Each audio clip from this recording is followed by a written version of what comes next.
A call blog is live at the palace of His Royal Highness Oba Shefiu Adewale Olatunji, the Olu-Epe of Epe Kingdom, in a grand gesture to foster community unity and to promote the rich cultural heritage of the Epe people. The Olu-Epe of Epe will be going on a visit to the historical site and royal homes today for the continuation of the 2023 Kayokayo Festival week. The festival, which is known for its socio-cultural and religious nature, will be accompanied by a reception at the Grand Palace of the Olu-Epe of Epe. And later this evening, we'll be witnessing the lighting of the Etufu at the Marina waterfront. Stay with us as we bring you the coverage of today's event. I am Babawale Solomon, reporting for Echo Hot Blog. As one of the activities lined up for the day at the 2023 Epe Kayokayo Festival, His Royal Majesty Oba Dr. Shefiu Olatunji Adewale Bangbokpa Eshinlokun I, the Olu-Epe of Epe Kingdom, with his wife Olori Aribike Adewale, chiefs, other royal dignitaries, and the Grand Chief Imam of Epe Kingdom, Sheikh Abdurrahman Aliru, visited royal homes and historical sites in Epe Kingdom. The procession, which started from the palace of the king, saw them pay homage and prayers were offered at the graves of the ancestors who shaped the kingdom's destiny.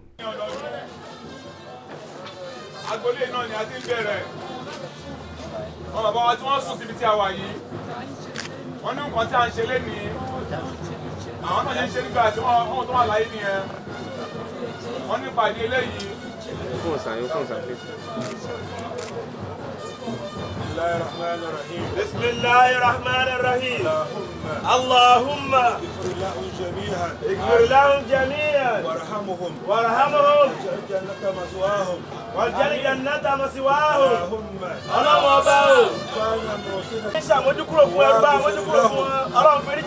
رضي الله تعالى عنهم رضي الله تعالى عنهم رضي الله تعالى عنهم رضي الله تعالى. الله يجعل في gbogbo wọn lápẹkẹdẹlẹ. Agboolé bàbá wa Adéwálé la wà yìí. Olúwa bá wa kẹ́ wọn. Olúwa bá wa fẹ́ríjì wọn.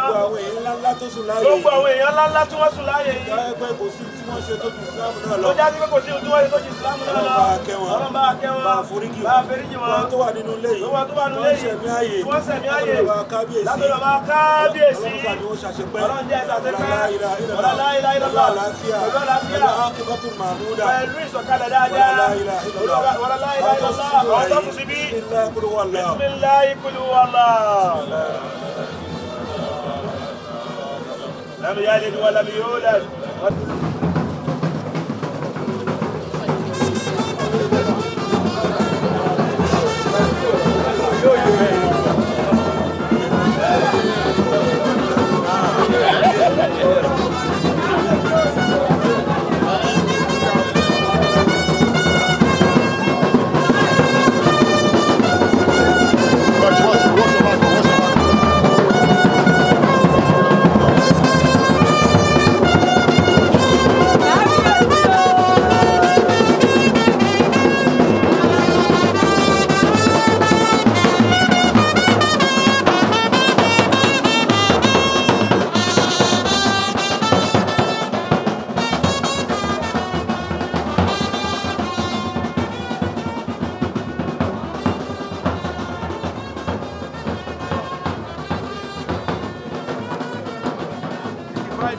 As the day unfolded, the king's procession went through the community from Isalia Goro Ward to Oke Balogun Ward, Popo Oba and Oke Oba Ward, Oke Ikposun and Lagbade Ward, Bado Ke Ward and Bado Sale Ward. Households such as the Kekerekun compound, Otun Royal Home, His Royal Majesty Kazim Moronfolu Okunoye compound, Balogun Abbas compound, Chief Muhyiddin Shobaloju compound, home of King Abiola Kosoko, Olu-Epe Eruku Agoro Ikposun Palace, Shabi Onibujo compound, Ajiborisha compound, Chief Musiliu Odedeogboro compound, to mention a few, were visited. It is worthy to note that one of the homes were used to preserve ancient artifacts and deities. Prayers were offered at each home by the Grand Chief Imam of Epe, Imam Abdurrahman Aliru, with gifts shared to various groups as a token of appreciation at every home.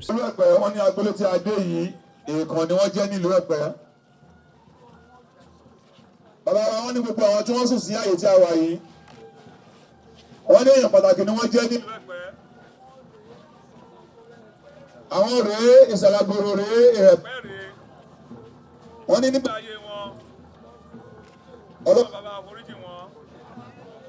Wọ́n ní agboolé tí a wà yìí wọ́n ní kí ó máa gbèrú sí i kó máa lọ sókè sí i kọ́lọ́ bàbá wa pẹ̀lú wọn subhana rabbika. Ilé àtún aláwọ̀ yáfẹ́ ọjọ́ ti lọ àwọn mọ́gàjì.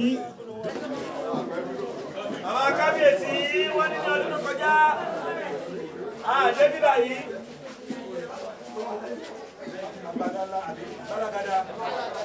Balagada ibẹ̀ láti padà bàbá débí lọ́dún ní láàdé Balagada káwọn náà gbà bẹ́ẹ̀ a lè dé gbogbo ibi tán a máa fi ṣọ́ra wọn ní kìí ṣe ti inú agboolé tá a wà yìí agboolé bàbá kábíyèsí ni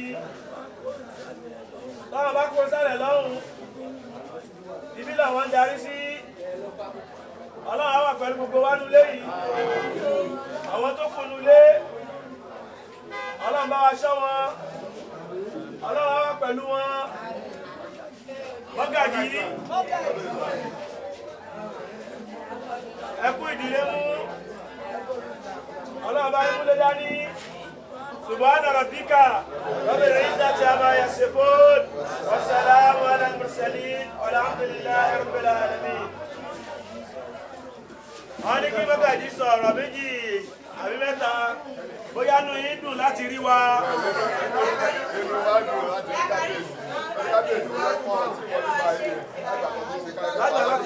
Tọdún ní kí wọ́n fi ṣàpọ́lé ojú ọ̀nà mẹ́rin máa ń dúró sí àdúpẹ́ tọdún ní ọlọ́mọṣẹ́lẹ̀ láṣẹ máa láàáwọ̀láwọ̀lá ẹ̀wọ̀n ọlọ́kẹ́wọ̀n jẹ̀wọ̀n bàbá ajílógbá àgbà àtàwọn tó tẹ̀lé wọn tó fi dórí àwọn tó ṣe kábíyèsí lẹ́lẹ̀ ọlọ́yà fi gbogbo wọn bísmíláì kúlú wàlá.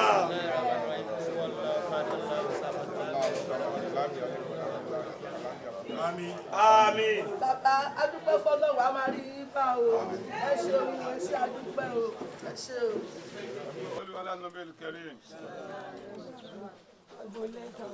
Bàbá Olu-Epe wọ́n ní agboolé tí a wá yìí. Wọ́n ní àwọn bàbá wa tí wọ́n dẹ́ Ẹ̀pẹ́ sílẹ̀ nígbà ayé ọjọ́ wọn náà nìyí. Wọ́n ní kọ́ lọ́mọ àjíkì láìra wọn. Wọ́n ní lásìkò ìgbà ayé tiwọn. Wọ́n ṣe dáadáa. Wọ́n ní Ẹ̀pẹ́ tòrò. Ẹ̀pẹ́ túbà. Wọ́n nígbà ayé wọn ọ̀gá mọ ọ̀gá ọmọṣẹ́ mọmọṣẹ́. Ọlọ́run bàbá wa pẹ̀lú wọn.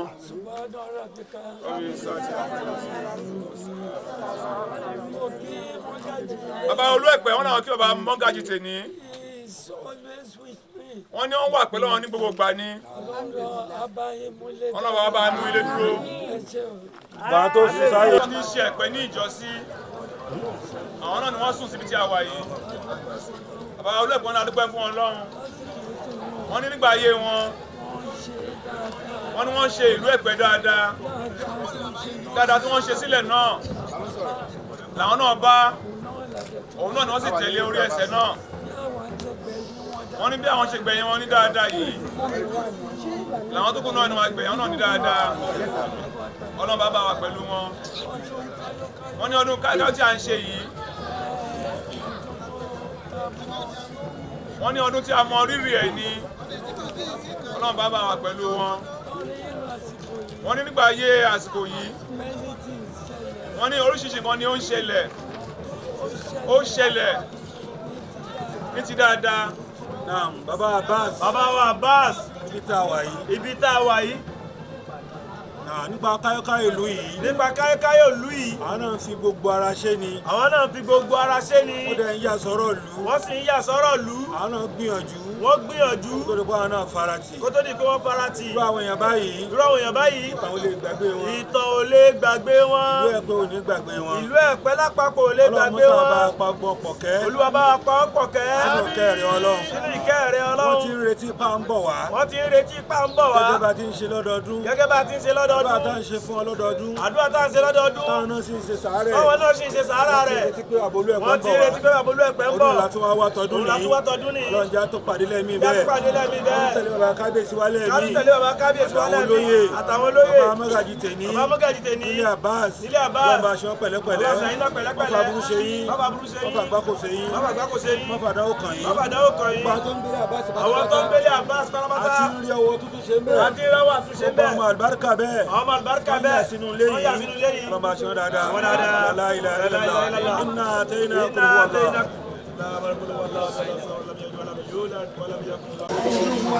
ọ ní inú wa dùn bàbá kábíyèsí wí bẹ́ẹ̀ gbogbo àwọn ọmọ àríkọ́ṣe tó ń bẹ lára bàbá káwọn náà dì mú ṣimṣim wọ́n mú dání dáadáa wọ́n dẹ̀ ń ṣe bẹ́ẹ̀ Ọlọ́run á túbọ̀ wà pẹ̀lú yín sí ọdọọdún là wá bí inú wa sì ń dùn bẹ́ẹ̀ ṣe ń gbà wá lálejò yẹn bàbá kábíyèsí tí wọ́n ń sọ̀rọ̀ yìí àwọn náà wọ́n ti tẹ̀lé bàbá yìí for so many years àwọn sì rí pé àríkọ́ṣe dáadáa ni bàbá fún di eléyìí Ọlọ́run á wà pẹ̀lú yín o ẹ̀yin ọmọ bàbá wa náà ẹ jẹ́ ká túbọ̀ máa rí pé ẹ̀ ń tẹ̀lú Ẹ̀pẹ́ yìí wá ní gbogbo ìgbà ẹ jọ̀ọ́ torí Ọlọ́run bàbá ń bẹ̀ yín ni wọ́n ní àǹfààní tó wà ń bẹ́ẹ̀ ó pọ̀ lára àǹfààní tó wà ń bí kẹ́ máa wálé ní gbogbo ìgbà òun làwọn bàbá ń jẹ lénìí àwọn bàbá wa ti bí láàyè yìí wọ́n ti jẹrú àǹfààní pé wọ́n jẹ́ ọmọ ìlú wọ́n sì ń wálé dáadáa Ọlọ́run á wà pẹ̀lẹ́ yìí náà subhana rabbika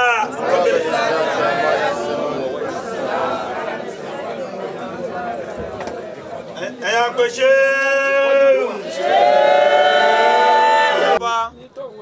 nítorí bàbá wa Akíngbadé wọ́n ní mẹ́ta iná náà máa ń jẹ́ wá sí wọ́n náà bàbá náà wọ́n ní wọ́n lo ìgbà tí wọ́n náà lò dáadáa àwọn ìyàwó wọn. wọ́n náà ìyàwó tí wọ́n jẹ́ ìyàwó wọn nígbà ayé wọn náà. wọ́n understand wọn dáadáa. wọ́n ní wọ́n dúró tì wọ́n dáadáa.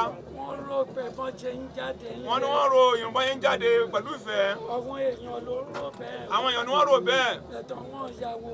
àwọn ìyàwó wọn. ọmọ ìpè kì í ṣọtí. wọ́n mọ̀ pé àwọn kan wọ́n ń ṣe oníyèkèrèké. kì í ṣọtí náà. kì í ṣọtí. wọ́n ń jókòó. wọ́n ń jókòó àgbà ni. wọ́n ń sọ̀rọ̀ ìlọsíwájú ìlú. bẹ́ẹ̀ ni sà. Ọlọ́run bá o. wọ́n ní nǹkan tí wọ́n ṣe ń gbà yé wọn náà. ọ̀nà bàbá wa tó wà ń bẹ́ẹ̀ lé ní náà ni wọ́n ń gbé ṣe.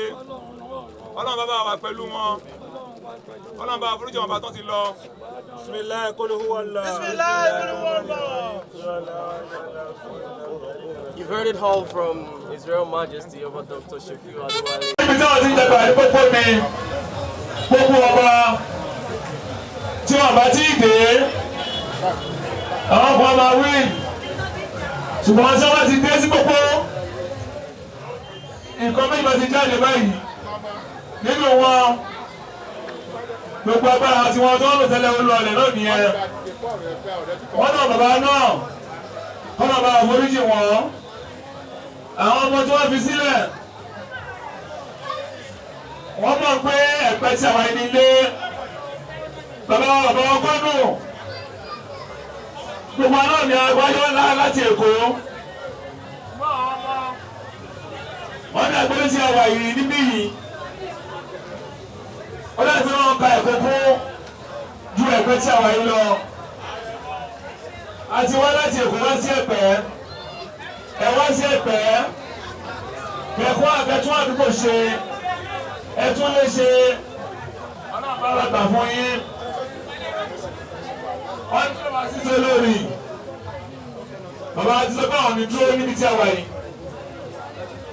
tí a ṣe nílùú rí wọn tí wọ́n ní àǹfààní pé ayé jẹ́ àwọn Ẹ̀pẹ́ táwọn láti Èkó wá sí ìlú Ẹ̀pẹ́.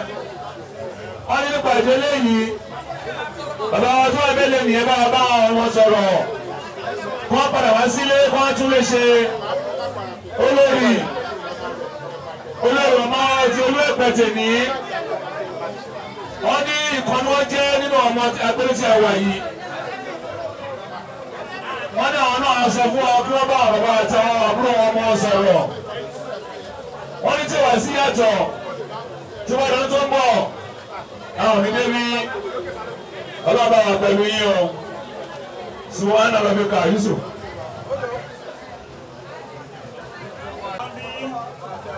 Ọlọ́ba kẹ́wọ́n bá gẹ̀ wọ́n. Bismillah wọ́lá. Àwọn tó sẹ̀mí àyè bẹ́ẹ̀ ṣe wọ́n pẹ̀lẹ́pẹ̀lẹ́. Wala la ilaha illallah. Inna ataynaka. Olórí nínú ọmọ ilé ìlọ àti rí àwọn báyìí. Ẹ jẹ́ ká bẹ̀rẹ̀ àwọn olórí ló gbé kábíyèsí ìyàwó olórí ẹ̀fọ́ mọ́ tó bá lọ́dún tó ń bọ̀ kẹsẹ̀ pé tó ń dé bàbá Adébí yìí kẹsẹ̀ náà pé bàbá Hamsati náà kẹsẹ̀ pé àwọn mọ́sá ìṣẹ́lẹ̀ iná tẹ iná. Sọ́lú wọlé nàbí Mustapha. Bàbá Olu-Epe wọ́n ní agbélé tí a wà ní agbélé bàbá òsì ẹ̀fà. Èèkàn ni wọ́n jẹ́ nílùú Ẹ̀pẹ́. Wọ́n ní agbolé náà wọ́n ní agbolé ńlá ni ó jẹ́ nílùú Ẹ̀pẹ́. Wọ́n náà ní àfá àgbà bàbá wọn ní àfá àgbà nílùú Ẹ̀pẹ́. Wọ́n lórúkọ tó náà ń pè wọ́n náà nìyẹn. Orúkọ náà ní parun náà agbélé táwa yìí.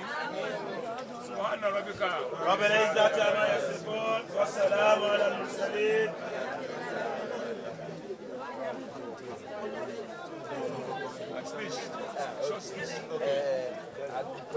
Bàbá wa wọ́n ní adúpẹ́. Wọ́n náà sọ̀bà mọ́gàjì tó wà lé tí wọ́n lè wálé ní. Wọ́n náà bàbá àwọn ẹ̀gbọ́n àtàwọn àbúrò àtàwọn ọmọ. Wọ́n náà dúpẹ́ lọ́wọ́ bàbá Olu-Epe. Nígbà wọn dúpẹ́ lọ́wọ́ pé ọdún yìí ẹ̀yin lẹ wá ọdún tó ń bọ̀ ẹ̀yin náà lẹ wá. Àwọn lẹ bá lọ́dún yìí àwọn náà lẹ bá lọ́dún tó ń bọ̀. Wọ́n náà lọ́wọ́ Ẹ̀pẹ́ ìlọsíwájú ọmọdé nínú níta wà yìí. Láti lọ gbàgbà dúró ọmọdé. Subhana rabbika rabbil izzati amma yasifun. Bàbá Olu-Epe wọn náà dúpẹ́ púpọ̀. Wọ́n ní ọdún tá à ń ṣe yìí. Àwọn bàbá wa nínú agboolé Ìyàbídà fún ta wà yìí. Àwọn ti ṣerú ẹ̀ kọjá nígbà ayé wọn. Àwọn ni the first Olu-Epe ní Ẹ̀pẹ́ ta wà yìí. Ọlọ́run bá bá wa pẹ̀lú wọn. A dúpẹ́ lọ́wọ́ wọn. Rabbil izzati amma yasifun wa salamun alal mursalin alhamdulillahi rabbil alamin. Wọ́n náà wà Ìyàbídà pátá. Wọ́n ní kúlẹ̀ àkọ́kọ́ fún wọn. Bá aṣọ lẹ́nìkẹ́ bá tẹ́ sáfẹ́rẹ́. Agbolé náà kó máa lọ sókè sí. Àwọn tó kún lé náà agbolé sáwà yìí wọ́n lọ bá dúró tì wọ́n. Pátá wọ́n lọ bá pẹ́ wọn àti ìnà. Wọ́n ti lọ wọ́n lọ bá foríjì wọn. Bismillah kul huwallah.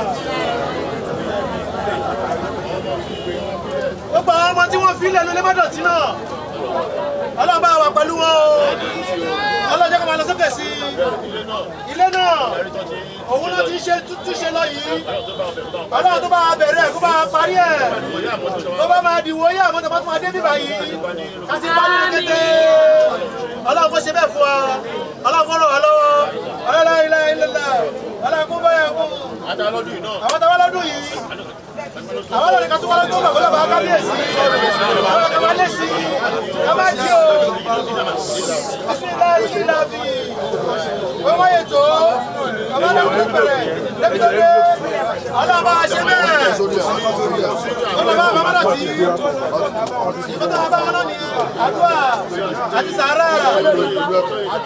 àti ṣe ọlọ́ba ẹgbà àwọn ọmọ tá a bá ní àwọn ọmọ tó ń ṣe lọ táwọn ṣe gbẹgbẹ tó ń ṣe lọ́tọ̀ọ̀tọ̀ bá gbé àwọn òṣèmọ́.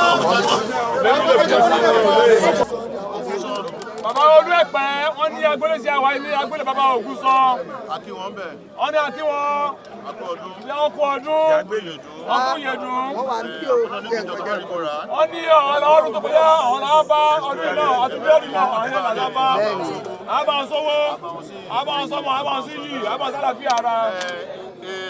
Èkó náà ni wọ́n. Wọ́n ní èkó ni agbélé jẹ́ nílùú Ẹ̀pẹ́. Wọ́n pè náà tó tẹ òkè Ìdó. Wọ́n jọ bá àwọn bàbá wa àwọn náà pẹ́ náà tó tẹ àdúgbò táwa Ìdó. Torí nígbà tí bàbá wa. Nígbà tí bàbá wa wá. Òsọkọ́. Olóńfólú oko oyè. Nígbà tí wọ́n dé sílùú Ẹ̀pẹ́. Òkè ọba bí náà wá. Àdúgbò tí àwa iná fìdí tì sí tí ń ṣe òkè ọba ní ọjọ́ náà lọ́rùn. Ibẹ̀ náà tún ti kúrò náà ti padà sílé. Ọ̀pẹ̀ náà bàbá wa Ògúngbè. Ọmọ sọ bàbá Ògúngbè. Ògún sọ.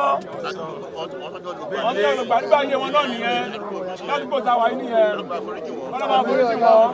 Wọ́n lọ máa kẹ́ wọn. Wọ́n lọ máa gẹ̀ wọn. Ìsún ilé kankan pẹ̀lú kúlẹ̀ láàfọ̀. Gbogbo àwọn bàbá wa bàbá ọmọ tí wọ́n fi sílẹ̀ tí wọ́n délé láti ní ibi táwa yìí. Wọ́n lọ máa dúró tì wọ́n. Wọ́n lọ máa kẹ́ wọn. Wọ́n lọ máa gẹ̀ wọn. Wọ́n ní ọkùnrin bí obìnrin. Obìnrin bí ọkùnrin. Ọkùnrin bí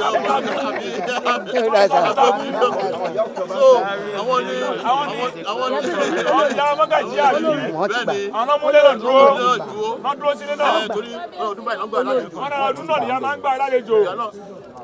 Ọmọ náà aláṣẹ ara ẹ̀yìn kan náà jùmọ̀ fún yín. Ọmọ sáà ń fẹ́ náà lọ́wọ́ àbí tó yẹ lọ́wọ́. Kábíyèsí ni ẹ kábíyèsí ni kábíyèsí kábí gbà tó lórí lọ́wọ́ wa kábíyèsí ni ẹ o. Bàbá ìmọ̀mù. Ẹ ṣe ẹkú náwó. Ó pa fama. Àwọn àfa. Bàbá ìmọ̀mù sọ̀rọ̀. Àwọn ni gbogbo tí wọ́n fi ròyìn ọgbà bàtà náà. Látara ìgbìyànjú wọn. Látara ìfaradà wọn.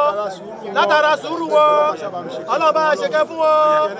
Kíkọ́ ọlọ́kùnrin máa lékún sí. Bísímíláì kò ní wọ́n lọ. Wa Àlíbalógun Ògúngbèmí. Lára àwọn bàbá wa tí wọ́n pẹ̀lú bàbá kò sọ́kọ́ wá láti ìlú Èkó. Nígbà ayé wọn nígbà ìjímìjì.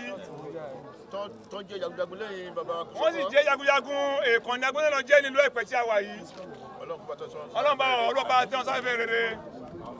Àwọn tó wà lẹ́yìn wọn. Gbogbo àwọn tó wọ́n fi sílẹ̀ láti bá mọ́gàjì tó ń ṣe àìsáwà yìí ọmọ ní ọlọ́ba wà pẹ̀lú wọn. Ọlọ́ba dó tì wọ́n. Agbolé náà ọdọọdún là ń wá àtúwá lọ́dún yìí náà nìyẹn ọlọ́mọjà ṣe ilé ìlàṣẹmọ̀ fẹ́nà kan wá. Bẹ́ẹ̀ni ẹgbẹ́sẹ̀gbẹ̀ wọn. Wọ́n ní àyè gbèsè ẹgbẹ́ àwọn tó ń ṣàyè ibẹ̀ báyìí. Àwọn tó ń ṣàyè lọ́wọ́ táwa yìí. Bísímìlá ilé láfi fún wọn. Bísímìlá kan. Bàbá wọn ní kúlẹ̀ kan pẹ̀lú bísímìlá kan fún ọgbà tó ti lọ. Kọ́lọ́bà ọ̀ṣọ́ lẹ́yìn kọ́lọ́bà apá ìṣọ́rẹ́. Gbogbo ọ̀tọ́ fi sílẹ̀ ẹ̀tọ́ ti bẹ̀rẹ̀ sílẹ̀ tó dé kọ́lọ́bà fi ṣe ẹ̀ṣọ́ wọn. Àwọn tó ṣe lọ́dún yìí ètò ṣe lọ́dún yìí ẹ̀yà tó fẹ́ dàn kan sà. Ẹ ká rí wọn bá ká má ní wọn pè ránṣẹ́ láìláìlá bísímìlá kan. Love you, praise you, love you, him, love that shit, I myself, if I am, Robert, celebrate, and let it, as I am moving to you, what I'm not really out. So, I know, Baba Balogun won in here, can see. Baba Olu-Epe of Lagos. Elect. Ọlọ́run bá wà bá wà pẹ̀lú yín. Wọ́n ní àjọ ń ṣe báyìí. Ẹ̀ṣẹ̀ ní sílẹ̀ nílùú Ẹ̀pẹ́. Àjùmọ̀ṣẹ́ Ẹ̀pẹ́ àti yàwó lórí.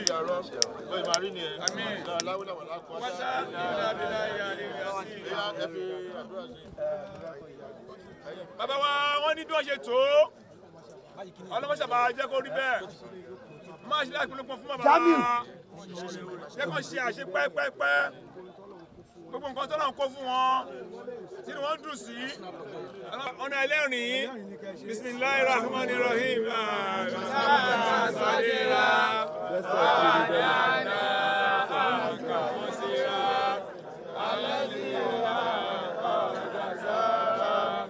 Wa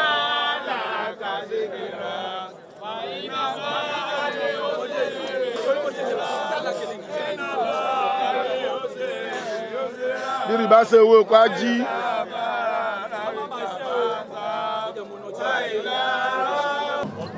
wọ́n dúró títí tí àríyìn wa náà wọ́n ṣe kúrò yàrá mẹ́fà.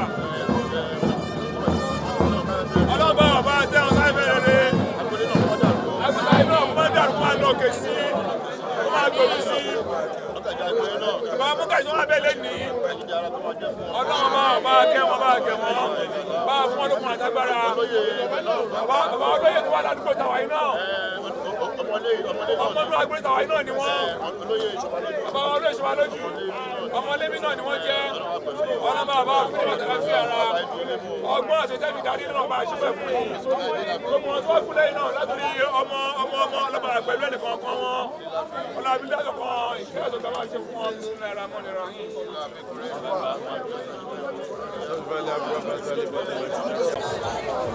nípa ọ̀rọ̀ ìwé ẹ̀pẹ́ wọ́n ní ibi tí wọ́n wà yìí wọ́n ní àárín ìlú ni wọ́n kò gbìyànjú wọn náà tiwa ni wọ́n fi ń ṣe ọlọ́ba wà pẹ̀lú wọn wọ́n ní agolo ìṣàwọ̀ yìí náà ọlọ́ba gbé lọ sókè jù báyìí lọ àmọ́ tó wà bẹ́ẹ̀ lé ní ọlọ́ba àbúrí ẹ̀ka tàbí ara àtàwọn ọmọ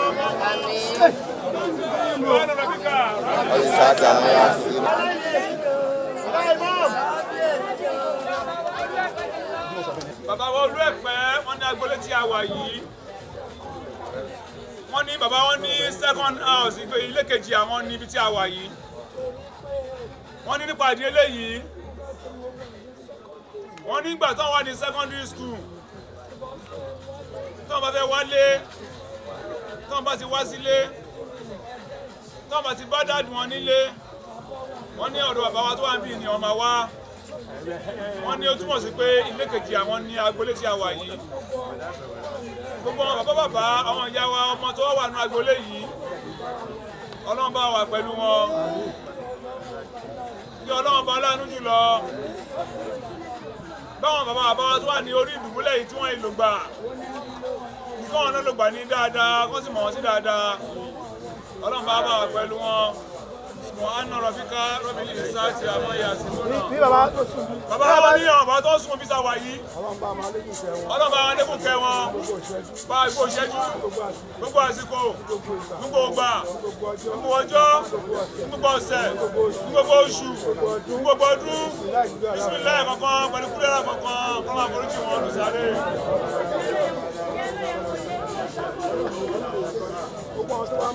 Wọ́n tó fún bàbá tó wá mú ilé agbolé náà dání. Ọlọ́ba dúró tì wọ́n, bá wà pẹ̀lú wọn, lílọ ibọ̀ wọn láàárọ̀ lọ́sàn-án lálẹ́. Ọlọ́lá ilaha illallah. Lílá bíbọ̀ kan, ọlọ́ba fi kẹ́ ìkọ́ wọn. Bàbá Olu-Epe, ọlọ́ba ọlọ́rẹ̀ mi wọn. Ọ̀nà àlàkà ó pé ọ̀hún lọ́wọ́ bá wò á ń bẹ̀ ẹ́. Mọ́dàlákà iná rù wọn. Ẹ wo lọ́jọ́ tó ti lọ sílé ìwé náà. Wọ́n sì rí mẹ́mbà wọn tí wọ́n ti ṣe sẹ́yìn. Ọlọ́run bàbá dúró tì yín bá gbígbé ní máa fà wọ́n nígbà kẹ́yìn. Ṣé wọ́n pẹ̀lẹ́pẹ̀lẹ́? Iwájú tí wọ́n kọjú sí Ọlọ́run jẹ́ ó dáa. Èyí tán fílẹ̀ Ọlọ́run má jẹ́ ó bàjẹ́. Nígbà ayé wọn. Wọ́n fi wọ́n jẹ baálẹ̀. Wọ́n rí sàmọ́nì náà lò. Ọmọ tó ń délé fún wọn báyìí. Ọlọ́run bá wà pẹ̀lú gbogbo wọn. Ọlọ́run bá dúró tì wọ́n. Ilé náà tó ń gbèrú sí báyìí. Ọlọ́run má jẹ́ ó mẹ́rí. Àwọn ọmọ wọn. Àjọ àmàgà lówó. Àmàgàdì. Àmàgàlọ́lá. Ilé tó ń dìmú. Àjọ ní dàrú o.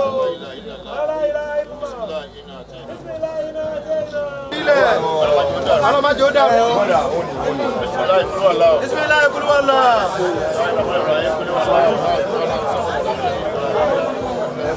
Ala da ba ga shi bi mo.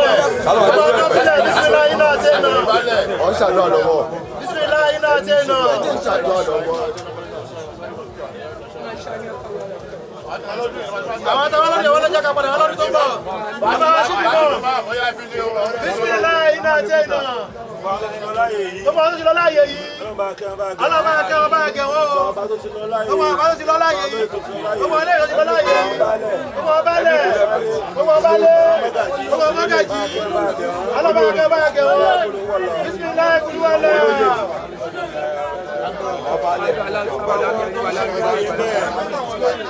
Gbogbo àwọn tó ń ṣẹ̀mí láyé yìí, ọlọ́ba aṣọ wọn pẹ̀lẹ́pẹ̀lẹ́, ọlọ́lá ìlànà. Bàbá Gẹ́sì ni mo, ó tẹ́wọ́ sí dárúkọ Ìkọ̀sùn. Bàbá Kòsọ́kọ́ gbọ́dọ̀ tẹ̀lé wọn. Torí pé jagunjagun wọn rèé.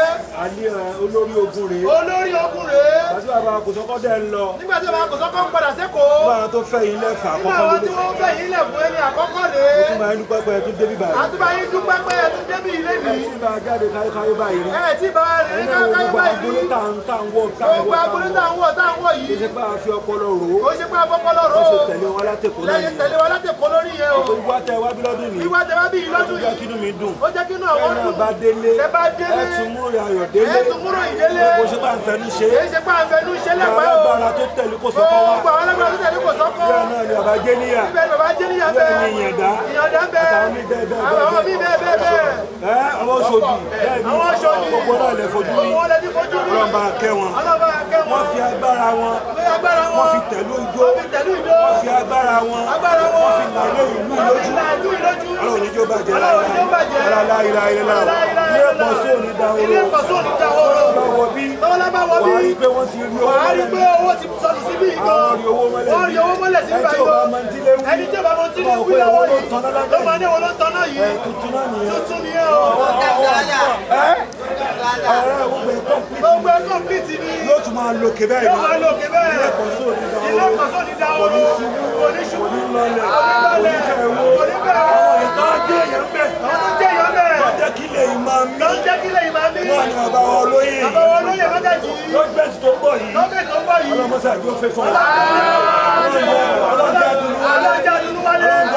Ọlọ́pẹ́ ẹ̀tọ́ wa ni. Wọ́n fẹ́ gbà lọ́wọ́ wa. Ọlọ́wọ́lá tóbi Ọlọ́run. Jàlálù rẹ̀. Jàmálù rẹ̀. Jàbàrútì rẹ̀. Ọlọ́run fi gbà wá fún wa.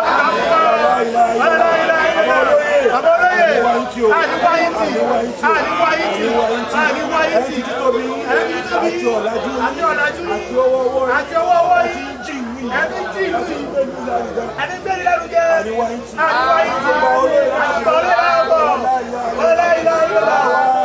bàbá Ìkọ̀sùn, olóyè Ìkọ̀sùn, Ìkọ̀sùn of Lagos. Nínú àwọn ọmọ nílé yìí ni, ọlọ́ba ṣe yí pẹ̀lẹ́pẹ̀lẹ́, Alanashira. Alanashira. Ọmọọba.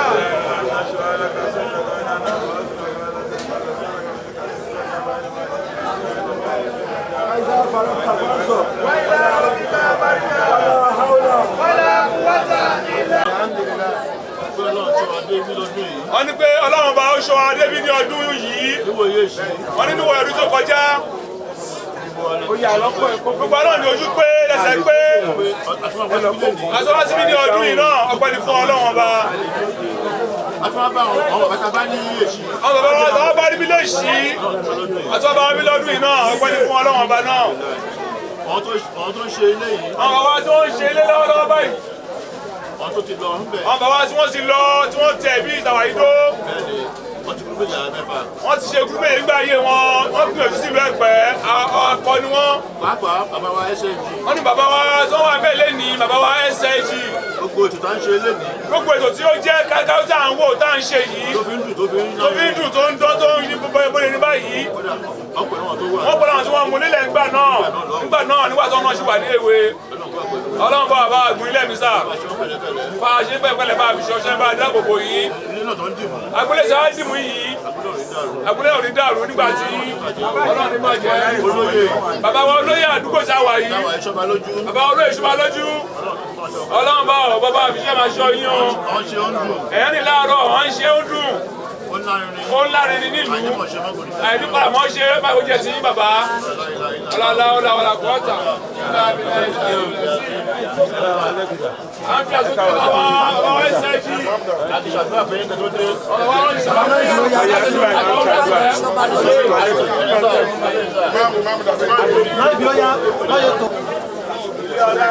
ilé ọlá ni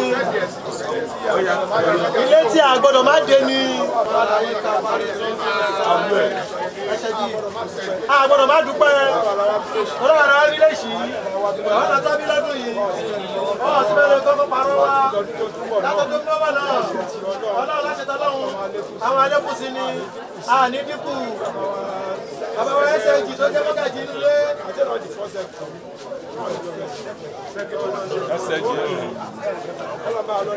ọlọ́ba alọ́rẹ̀ mi wọ́n àlékún àlàáfíà ọlọ́ba alẹ́kún rẹ̀ lórí àrísìkí ọlọ́ba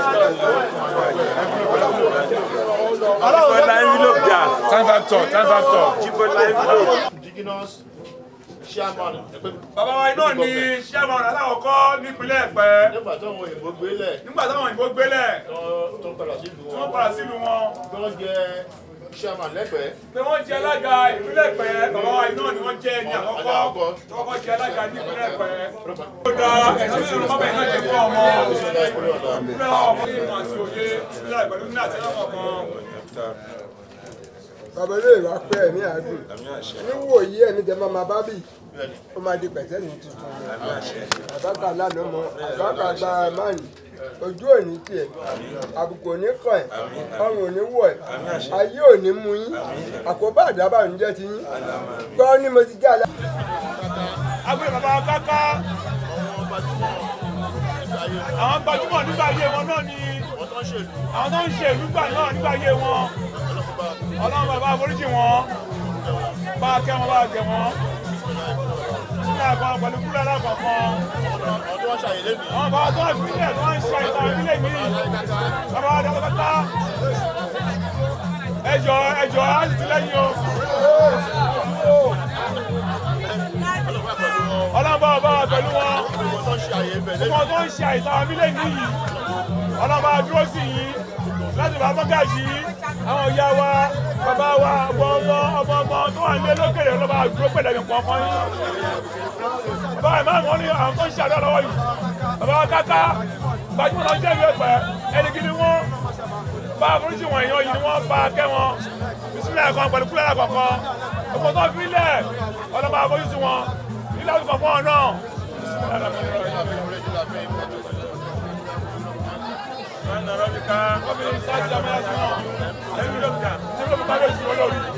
ọlọ́ba wa dúró sí yìí wọ́n náà kò sí ẹwà lórí àlè fún amọ́gàjì agbolé yìí ilé náà túká lórí yìí onídàá lórí yìí ẹ mọ̀ ṣe ọlọ́wà fún ẹ mọ̀ ṣe ọ̀tọ̀ọ̀tọ̀ là ń ṣe eléyìí sínú gbèsè àìsí ẹ̀ bá wọn tó wà lè yí lò ọlọ́wà bí sínú àwọn pẹ̀lú iná àti iná kọ̀ọ̀kan.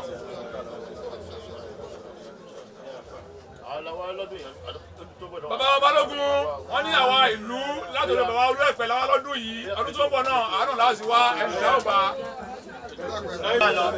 lórọ̀ṣọ́. kò sí ohun tá a lè béèrè fún ọ tójú kan tá à ń béèrè náà lọ ọlọ́run wọlé abẹ́ inú kẹ́ tí wọ́n wà ọlọ́run bá a ṣàlékún ẹ̀ bàbá akíngbadé akin ni wọ́n olóyè bá dẹ̀ wọ akínyàn ni wọ́n gbogbo ìgbà ọlọ́run bá a foríjì wọn àwọn tó ń ṣàyè náà ẹbí wọn ṣe wọn náà mẹ́ẹ̀ wọ́n yẹ kí ayé wọn mẹ́ẹ̀ o ilé tí wọ́n dìbò ọlọ́run bá a dìbò fún wọn owó tó máa fi so tí ó ní fìjọ́ dàrú ọlọ́run bá a tó rọrùn bisimilayi náà tẹ́yìn náà. wọ́n ń ṣe àdúrà lọ́wọ́ ẹ ní sùúrù.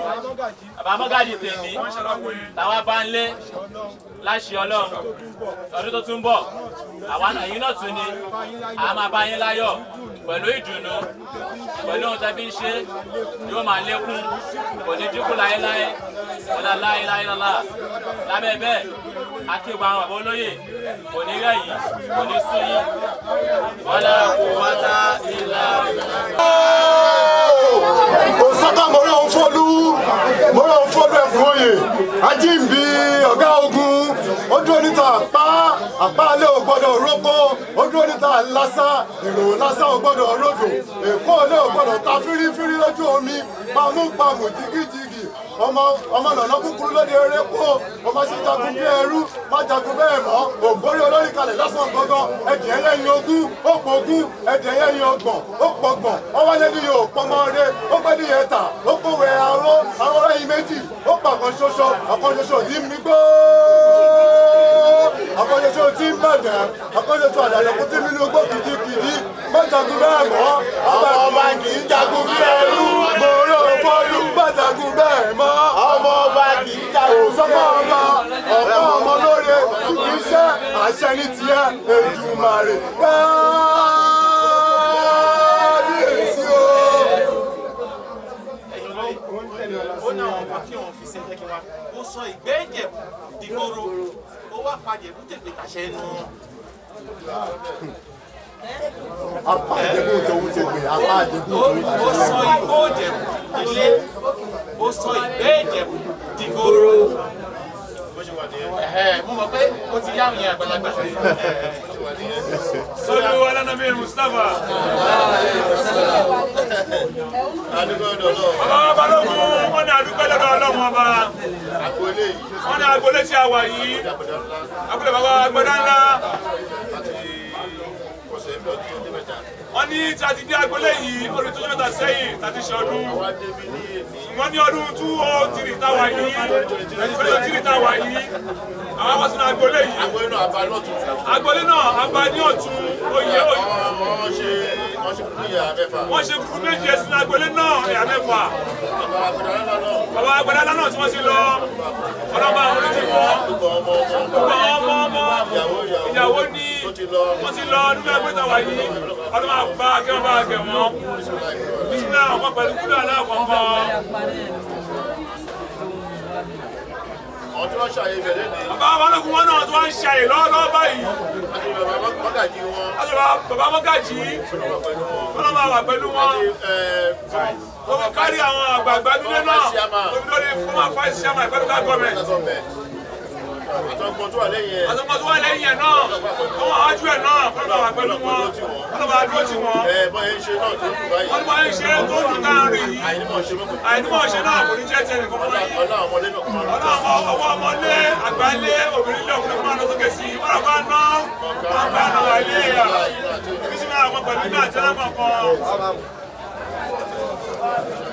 Ẹ̀rọ bàbá wa máa wọ́n ní mo ètò yìí gbọ́nà yóò rí bẹ́ẹ̀. Ogun fàyàgùn ọlọ́run bá gbà bá lọ sí àṣẹ. Ọ̀tá ilẹ̀ àbílà ilẹ̀ ayé òun.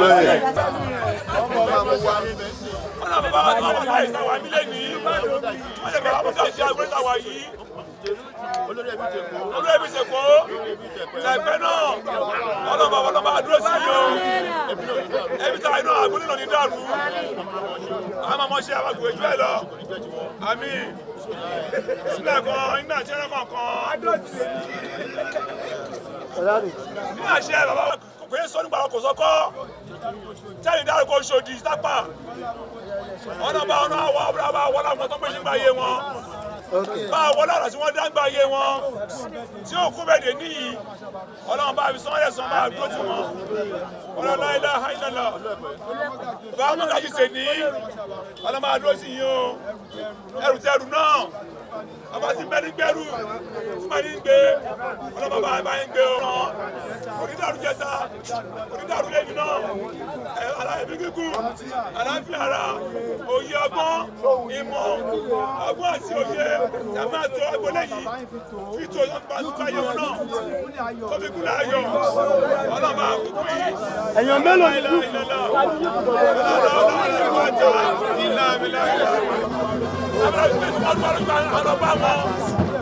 Bẹ́ẹ̀ bá ṣẹlẹ̀ fún wa, bẹ́ẹ̀ bá yọ̀yọ̀ ọ̀rọ̀ mi fún wa, Olúwa lójú ẹ ṣẹlẹ̀ fún wa. Bàbá jẹ́ Olúwa kí wọ́n jẹ́ ìfọ́n nínú wọn. Ọlọ́run bá ọba fún wọn nígbà tó kù. Ọlọ́run bá nípa àlàáfíà fún wọn. Ọlọ́run fún wọn nípa àlàáfíà. Àwọn ti tẹ̀kọ́ lọ báyìí o. Ọlọ́run tí wọ́n ṣì wúlò fún wọn o. Àwọn náà mọ rírì ara wọn. Wọ́n mọ rírì. Ọlọ́run náà mọ rírì. Tóbi ṣe àwọn fún wa nìyẹn. Kéde ní.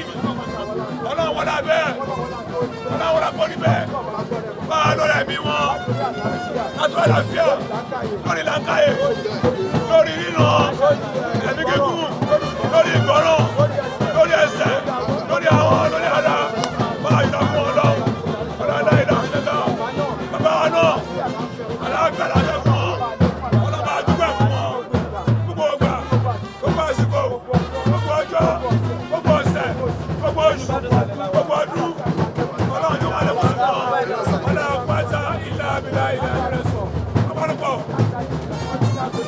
ẹ̀kẹ́jà gbogbo ọ̀pọ̀ àṣìṣúlélá ọlọ́ba bisimilayi rahman rahim ẹ̀kẹ́jà gbogbo rasulu min anfusikum asisu alayhim wa anisu arisu alaykum bilmu'minina ra'ufur rahim wa in ta'ala faqul hasbiyallahu inna afẹ́sù wa wà rẹ̀bùdá ṣíwáṣí.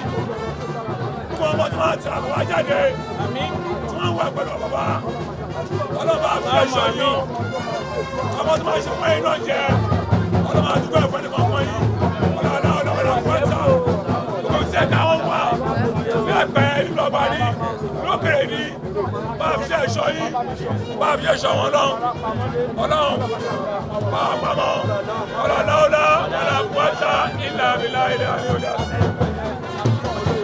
bàbá olóyè wọ́n ń ṣàdọ̀ fún yín àṣẹ́bọ̀ ọmọ olóyè náà ẹ̀yìn là ń bá mú ọgbà ẹ̀yìn là ń ní mú ọgbà là ń ní mú oṣù là ń ní mú ọjọ́ ọlọ́mọjà wáyé sí alẹ́kùn àlàáfíà wájú bẹ̀rẹ̀ náà fún ìsà bẹ́ẹ̀ni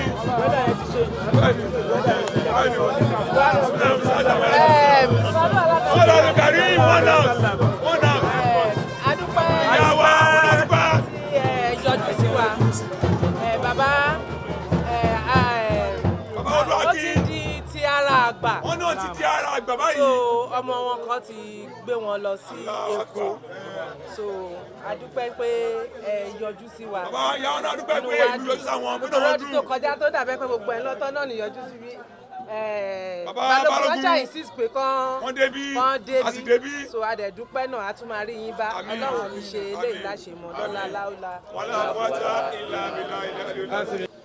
tó fi dẹnu bàbá balógun ti ìlú Ẹ̀pẹ́ lẹ́nìí wọ́n ní agboolé tí a wà yìí ní agboolé bàbá Kújẹ́ńyà tí ó jẹ́ dísù Kújẹ́ńyà tí wọ́n jẹ́ pé èèkàn ni wọ́n jẹ́ nílùú Ẹ̀pẹ́ ní àwọn tó pé àwọn ní baálẹ̀ kẹrin nílùú Ẹ̀pẹ́ tàwọn nígbà yìí lẹ́yìn tí bàbá Kòsọ́kọ́ tí wọ́n padà sí Èkó àwọn ni wọ́n jẹ baálẹ̀ kẹrin nílùú Ẹ̀pẹ́ wọ́n ní nígbà ayé wọn ìlú rójú Ẹ̀pẹ́ túbà ó tún jẹ ọlọ́run bá ọba tẹ́wọ̀n sáfẹ́fẹ́ rere bísímìlẹ̀ kankan pẹ̀lú kúlẹ̀ alákọ̀ọ́kan wọ́n ní ní àsìkò tí a wà yìí báyìí bàbá wa mọ́gàjì tè ní tilé Kújẹ́ńyà wọ́n ṣe gúrúgú méje sílùú Ẹ̀pẹ́ ẹ̀yà mẹ́fà wọ́n ní tí a bá ń sọ èrò gẹ́gẹ́ bí ètò Káyókáyó tí a ń ṣe ìbí ó ṣe bẹ̀rẹ̀ àti oríṣiríṣi nílùú Ẹ̀pẹ́ àti ètò ajé nílùú Ẹ̀pẹ́ àti oyè wọ́n jẹ́ ẹ̀kọ́ náà tí wọ́n ń ṣe ètò lọ́gbà náà wọ́n yìí ṣe lọ́wọ́ báyìí. pé ká rí ìmọ́lẹ̀ àti ìwé Olú-Ẹ̀pẹ́ àti ìlọsíwájú Ẹ̀pẹ́ kárí ṣe wọ́n jẹ́ ẹ̀kọ́ nínú wọn tí wọ́n ń ṣe nínú ọjọ́ náà ọlọ́run bá bá gbọ́nlẹ̀ mi ọlọ́run bá aṣọ ní pẹ̀lẹ́pẹ̀lẹ́ gbogbo àwọn tí wọ́n tara wọn jáde tí wọ́n jẹ́ ẹ̀gbà àbúrò fún wọn ní ọmọ ní tó wà ń lé tó wà ń lu ọba ọlọ́run bá wà ń bẹ̀ bá aṣọ wọn bá bá pẹ̀lú wọn wọ́n náà wọ́n mọ̀ kánú àléyà wọ́n náà wọ́n mọ̀ kánú àléyà wọ́n náà wọ́n mọ̀ kánú àléyà àgbéga ọlọ́mọ àti tàwọn lọ́rẹ̀ bísímìlá àwọn ọmọ pẹ̀lú ní àti ẹlẹ́kọ̀ọ̀kan gbogbo ẹbí náà wọ́n kọ́ pátá. àwọn náà tún bọ̀ lọ́dún tó ń bọ̀ àyíká bá mi náà làwọn bá lọ́dún tó ń bọ̀ ẹnì kú. sọ́lú alẹ́sọ̀mí olùkẹ́rì láti àṣẹ bàbá wa Olu-Epe of Epe Kingdom látẹnu bàbá wa balógun tìlú Ẹ̀pẹ́ wọ́n ní agboolé tí a wà yìí ní agboolé bàbá ṣàbí oníbùdó èèkàn ní agboolé jẹ́ nílùú Ẹ̀pẹ́ pàápàá ní Bàdó Òkè èèkàn ni wọ́n jẹ́. bàbá balógun wọn náà kí bàbá mọ́gàjì tè ní bàbá wọn ní kí ọlọ́run bá kó bá wà pẹ̀lú ìsà wọn náà kí gbogbo ọmọ Ṣàbí lápapọ̀ nílé lóko lọ́kùnrin lóbìnrin lẹ́pẹ̀ẹ́ lẹ́kọ̀ọ́ nílùú ọba káàkiri ibi tí wọ́n tẹ̀dó sí wọ́n kú fún ọmọnìyàn ṣe wọ́n ní agboolé tí a wà yìí wọ́n ní wọ́n ṣe fọ́rọ́sẹ́yìn nílùú Ẹ̀pẹ́ lápapọ̀ pàápàá ní Lagos State Nigeria ṣe wò. àwọn bàbá tí wọ́n wà ẹjọ́ wà ní ọ̀nà bàbá tí wọ́n sùn sí àyè tí a wà yẹ sùn àyè lẹ́kọ̀ọ́ wọ́n ní gbọ́n bàbá tí wọ́n sùn sí àyè tí a wà yìí táwọn olóòkọ́ yìí gbogbo onígbèsè àyè tí wọ́n lò ní ìlú ni wọ́n gbìyànjú náà ṣe gbogbo ìyẹ̀yà mẹ́fà. wọ́n náà pẹ̀lú àwọn tí wọ́n gbé ẹ̀pẹ̀ta ìlú ta ìyọ́n gbé sókè wọ́n máa fọ́ọ̀tì sókè fún ìlọsíwájú ọlọ́run bá bá foríjì wọn o bá a tẹ́wọ̀n sáré fẹ́ rere ìwájú wọn jẹ́ ó da ẹ̀sọ́ fílẹ̀ mọ́bẹ̀ iná jẹ́ ẹ̀sọ́ là ń wò yí o bí sínú àkọ́ pẹ̀lú kúlẹ̀ alákọ̀ọ́kan ẹ bá a ké sókè.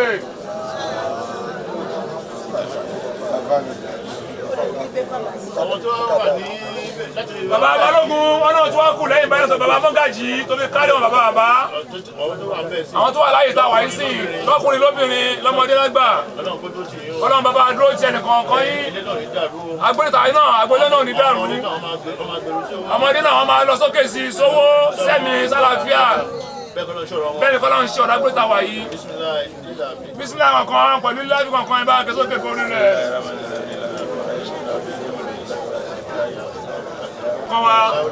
Ọlọ́lá wàlá kwata ìlà àbílá ilẹ̀ ọ̀sán bàbá náà mi. Lábí etí ò lè rọ yìí. Lẹ́yìn ọmọ tó dákẹ́ rọ síbẹ̀ táwọn wò yìí. Àwọn akọni ni wọ́n jẹ́ inú agbolé yìí. Wọ́n jẹ́ akọni ní ìlú náà. Wọ́n lóbìnrin wà láàrin wọn. Ìlú náà tó sùn síbi táwa yìí. Ọlọ́ba kẹ́ wọn bọ̀kẹ́. Ọlọ́ba aṣàkùkẹ́ fún wọn. Wọ́n ní bá ṣe ń rántí wọn yìí. Bẹ́ẹ̀ náà kíkẹ́ máa jẹ́ sáwọn tó wà láyé. Kíkẹ́ máa jẹ́ wọn láàrin nìkan kan wá. Nísìnyí àwọn kan pẹ̀lú náà ṣe lẹ́kọ̀ọ̀kan. Ọ̀nà kí olóyè. Ọ̀nà kí ọba olóyè ọ̀tún sẹ́ríkì tuntun. Àdúgbò láti ọdún tó kọjá sí ọdún yìí. Wọ́n ní lẹ́nu ọdún tó kọjá sí ọdún tá a wà yìí. Nígbẹ̀rẹ̀ ní aṣọ ìdúrọ́sọ ti dé. Àjọpọ̀ ìṣàlá. Wọ́n ní aró òfin lò ó.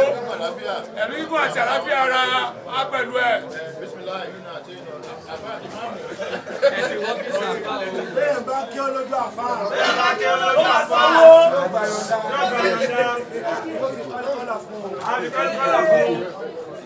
Àwa la yí àwa la ní kí o. Àwa la ní kí o. Ọba ṣàgbà fọ́pọ̀ ọ̀run. Ọba ṣàgbà fọ́pọ̀ ọ̀run. Lẹ́kọ̀ọ́lá ọ̀nà ń fún. Olúwa láwọn ni wọ́n fún. Àríkò sí. Aláìní gbáyìn àtẹ́nà àti ìsájà. Aláìní gbáyìn àtẹ́nà àti ìsájà. Ọ̀dọ̀ arápásowú la wà yìí. ATM àwọn fáàsì ni. ATM àwọn fáàsì ni wọ́n. Sígbàtà jí wọn tó ń dára lọ. Sígbàtà jí wọn tí wọ́n jí. Wọ́n ṣe dáadáa gan ni o. Wọ́n ṣe dáadáa gan. Ọmọ olóyè àwọn boys tún ni. Olóyè àwọn boys tún ni wọ́n. Wọ́n ṣe dáadáa. Wọ́n ṣe dáadáa. Àwọn sísí náà wọ́n náà tún ni. Àwọn sísí náà tún ni bàbá wa. Àwọn wà á ti náà wọ́n wá. Arápásowú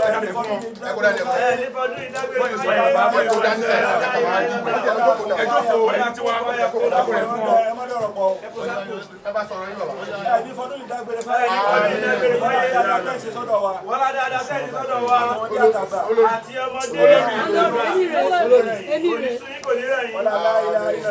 àwọn tó ń délé àwọn tó ń dalé bó bá ṣe ń ṣe máa tọ́ sí wọn lẹ́nu máa tọ́ sí wọn lẹ́nu máa pe orúkọ àkọ́kọ́ ẹni tí ó lẹ́ mọ́lẹ̀ àrò ẹ̀ tó lẹ́ mọ́lẹ̀ máa fi ọlá máa fi gbẹ́lẹ̀ ní wọ́n máa jẹ́ wa ní gbangba ní tòótọ́ ní gidi ó dàṣẹ Bóyá o, kò nípa ní ọtí ṣàwọn tí mú náà ọjọ́ gbọ́dọ̀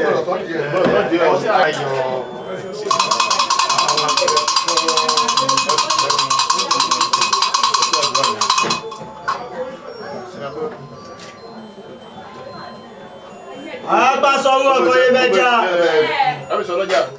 Olùkọ̀sọ̀ ọ̀rọ̀ yà náà. Bó ìtẹ̀wé lè fún alẹ́ pẹ̀lú ní ìrètẹ́wó. Arúgbó àjẹ bẹ́ẹ̀. Láàrí ẹ̀ ọ̀gbẹ́ rí o máa o. Lẹ́mí àjẹ́ èyí lẹ́ẹ̀rí ẹ̀ ọ̀gbẹ́ rí o máa o. Àṣẹ́gun.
Ọlọ́run jẹ́ kó ṣe pẹ́.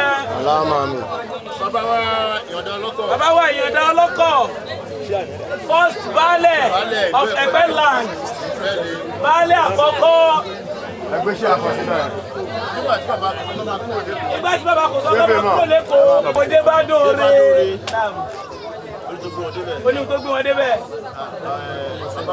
Bàbá wa náà.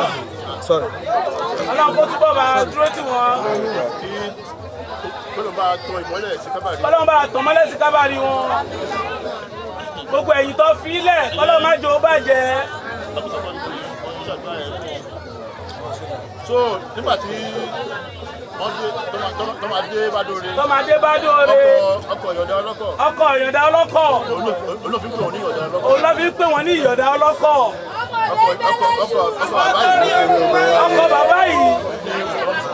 Ní bàbá sọ kọ́kọ́ gbádé lọ́wọ́ díẹ̀ pẹ́.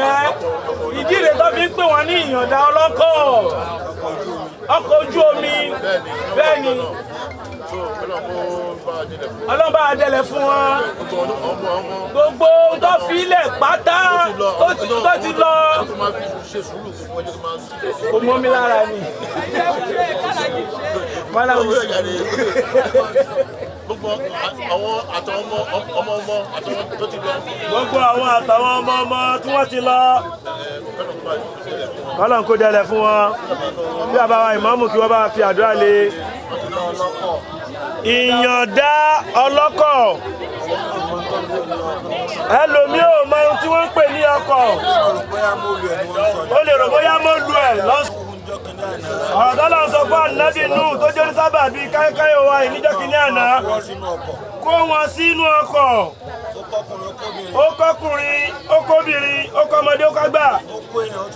Ó kó èèyàn, ó tún kó àwọn èèyàn. Ó tún kó àwọn àfáà. Ó kó àwọn imam. Ó kó àwọn jagunjagun.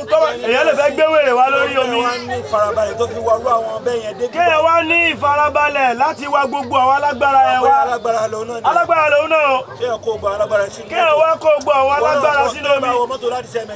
Láti sẹ́mẹ̀ sí nígbà míì sẹ́pẹ̀. Wàá rí ẹni tó ní skọ́skọ́ lórí. Wàá rí skọ́skọ́. Dráìfà yẹn gbọ́dọ̀ farabalẹ̀. Dráìfà yẹn gbọ́dọ̀ farabalẹ̀. Mo gbọ́dọ̀ wèrè tó ń gbé sínú mọ́tò. Mo gbọ́dọ̀ bá rò pé wèrè tó ń gbé sínú. Ó ń dáhùn láàmú yìí.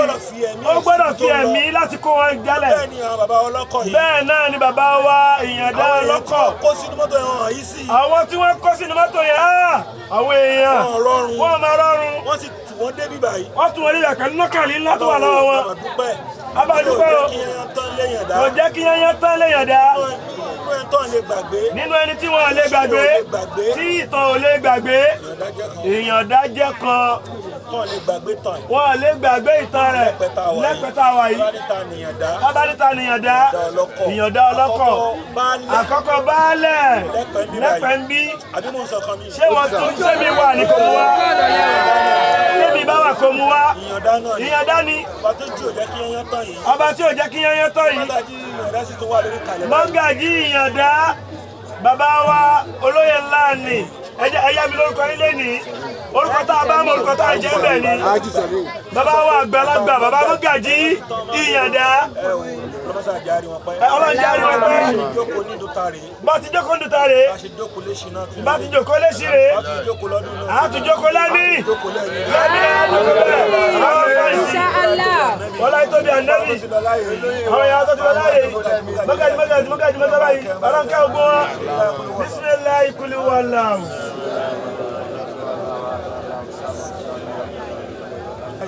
Àwọn tí wọ́n ṣẹ̀mí ààyè nílé ìyàndá. Àrọ́mọdọ́mọ látọ̀dọ̀ àwọn mọ́gàjí. Confirm original ọmọ. Wọ́n láyé tóbi ànábì.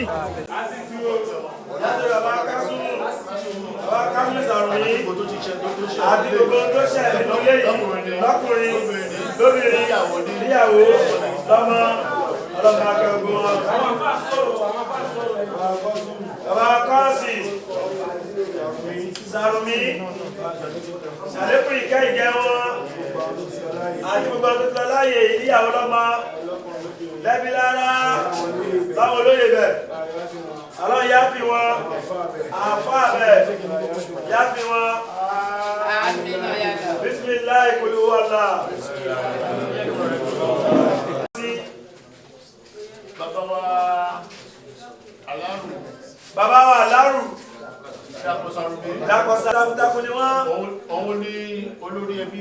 àwọn ni olórí ẹbí báyìí ní agboolé sàrùmítà wa yìí ọlọ́run ṣe wọ́n pẹ̀lẹ́pẹ̀lẹ́ nípa pé kí ìlú Ẹ̀pẹ́ kó tún ní tẹ̀síwájú àwọn náà gbìyànjú ń bẹ̀ ọkọ̀ gbòógì ni wọ́n ń bẹ̀ former minister ni wọ́n lẹ́ẹ̀mejì Nàìjíríà wọ́n ní lẹ́ẹ̀mejì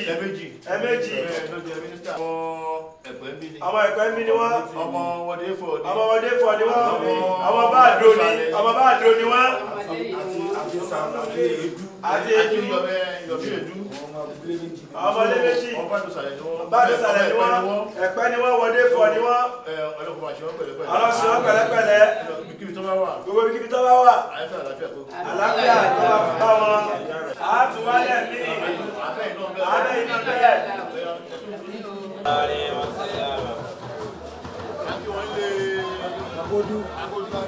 ilé bàbá wa Kódú akíwọ́n bẹ́ẹ̀ pé akú ọdún akú ìyèdún ẹbí wá sí ọ̀pọ̀lọpọ̀ ọdún láyé ọdọọdún ni wọ́n gbà wá lálejò Olúwa bá wa pẹ̀lú yín Olúwa dúró tì yín bàbá wa Kódú Balógun ìlú Ẹ̀pẹ́ ni wọ́n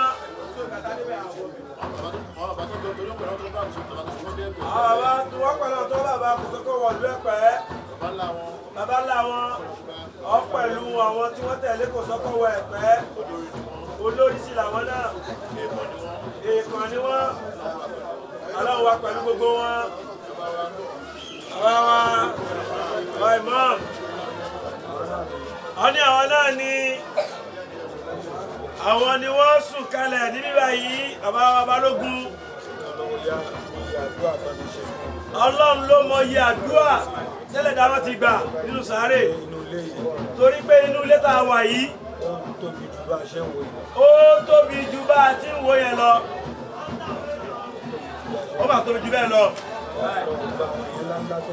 àwọn èèyàn ńláńláńláńlá tó wà nílé yìí má jẹ́ àwa ògo wọn tì má mẹ́rí ẹ̀mí wọn ọ̀la láìláìlọ́lá bàbá Balógun akódúmọ́dá ọba ìyá fi wọn ṣàmójúkò fún láì fi wọn àtàwọn ọmọ bẹ́ẹ̀ tó ti lọ àtàwọn mọ́gàjì àtàyàwó tó ti lọ tóbi délé tó lọ gbẹ̀yìn bàbá wa bàbá tèlú wá àsìn good luck ọlọ́mbà ìyá fi wọn fẹ́ yí wọn bismillah kúlú wọn náà.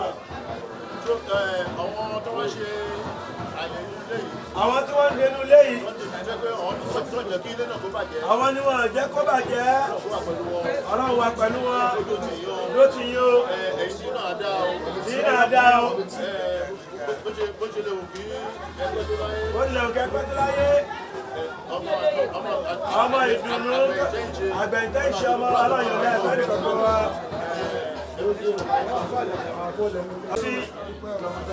Ọlọ́njárí pẹ́ jẹ́ ẹ̀tùkọ̀lé náà pẹ́ májò owó lásìkò tí májò dáa lásìkò tí ọ̀làláìláìlọ́lá látòrí kálẹ̀ àbúrò yín àwọn alájà bàbá wa kílẹ̀ kọ́ máa lọ kọ́ máa bọ̀ àwọn tó ń bẹ ló bá sí ọwọ́ alábrọ́d iṣẹ́ ogun wọn ọ̀làláìláìlọ́lá iná tẹ iná kàwọ́ àdúrà. I'm very exciting, and it's a very good thing, and I pray that God will prolong the life of Kabiyesi and make Epe. It is a very important thing because today is a royal visiting day, and to make we, the youth, especially the youth of this compound, to know that there is something pertaining to the culture of Epe, that is Kayokayo, that we are doing, and through it, the youths know that there is something significant about the Epe pertaining to Kayokayo that it's every year. I'm very excited, I'm very happy. Today is my happiest day. The man in there happened to be the chief bodyguard of King Kosoko. So he holds his sword, he decides who sees him, he decides who should not see him. And that is why he stays here, and he continues to stay there. So this is predominantly the point where Kosoko stays before he departed back to Lagos Island. So what we did is to let people to see the significance of what he used to carry. and we put that by his side and make special prayers. And we asked him, does he want the cola or not? He said yes. We give it to him. We asked again if he wants the bitter cola. He said yes, so we gave it to him. So he's not ready to share anything with us, which means we still need to come back. Ogun Sadawa, agboolé tó bá kò sọ̀kan wà lù nígbà ayé ìjọsìn. Wọ́n jọ wá láti Èkó wá sí ìlú yìí ni. Àdúgbò yìí náà tẹ̀dó sí nígbà yẹn lọ́hùn. Àti kò sọ̀kan àtàwọn bàbá wa àtàwọn gbélé gbogbo wọn wọ́n tẹ̀dó sádùúgbò yìí. Kó tó di pé wọ́n lọ sí pópó. Bí kò sọ̀kan tó lọ sí pópó ńgbà yẹn kó tó la gúnlẹ̀ sọ́hùn. Àmọ́ àdúgbò wa yìí àdúgbò Òkè Ọba òun ni kò sọ̀kan wà ńgbà yẹn tó dé sí. Ìwà kábíyèsí sí agboolé yìí ni pé agboolé yìí jẹ́ agboolé ńlá tó jẹ́ agboolé ńlá ní àdúgbò yìí tó bá kò sọ̀kan wá láti ìlú Èkó. Àwọn bàbá ńlá wa ló bá kò sọ̀kan wá láti ìlú Èkó wá sí ilẹ̀ yìí. Òun náà ló mú wọn kábíyèsí wá sí ọ̀dọ̀ wa ní ọdọọdún.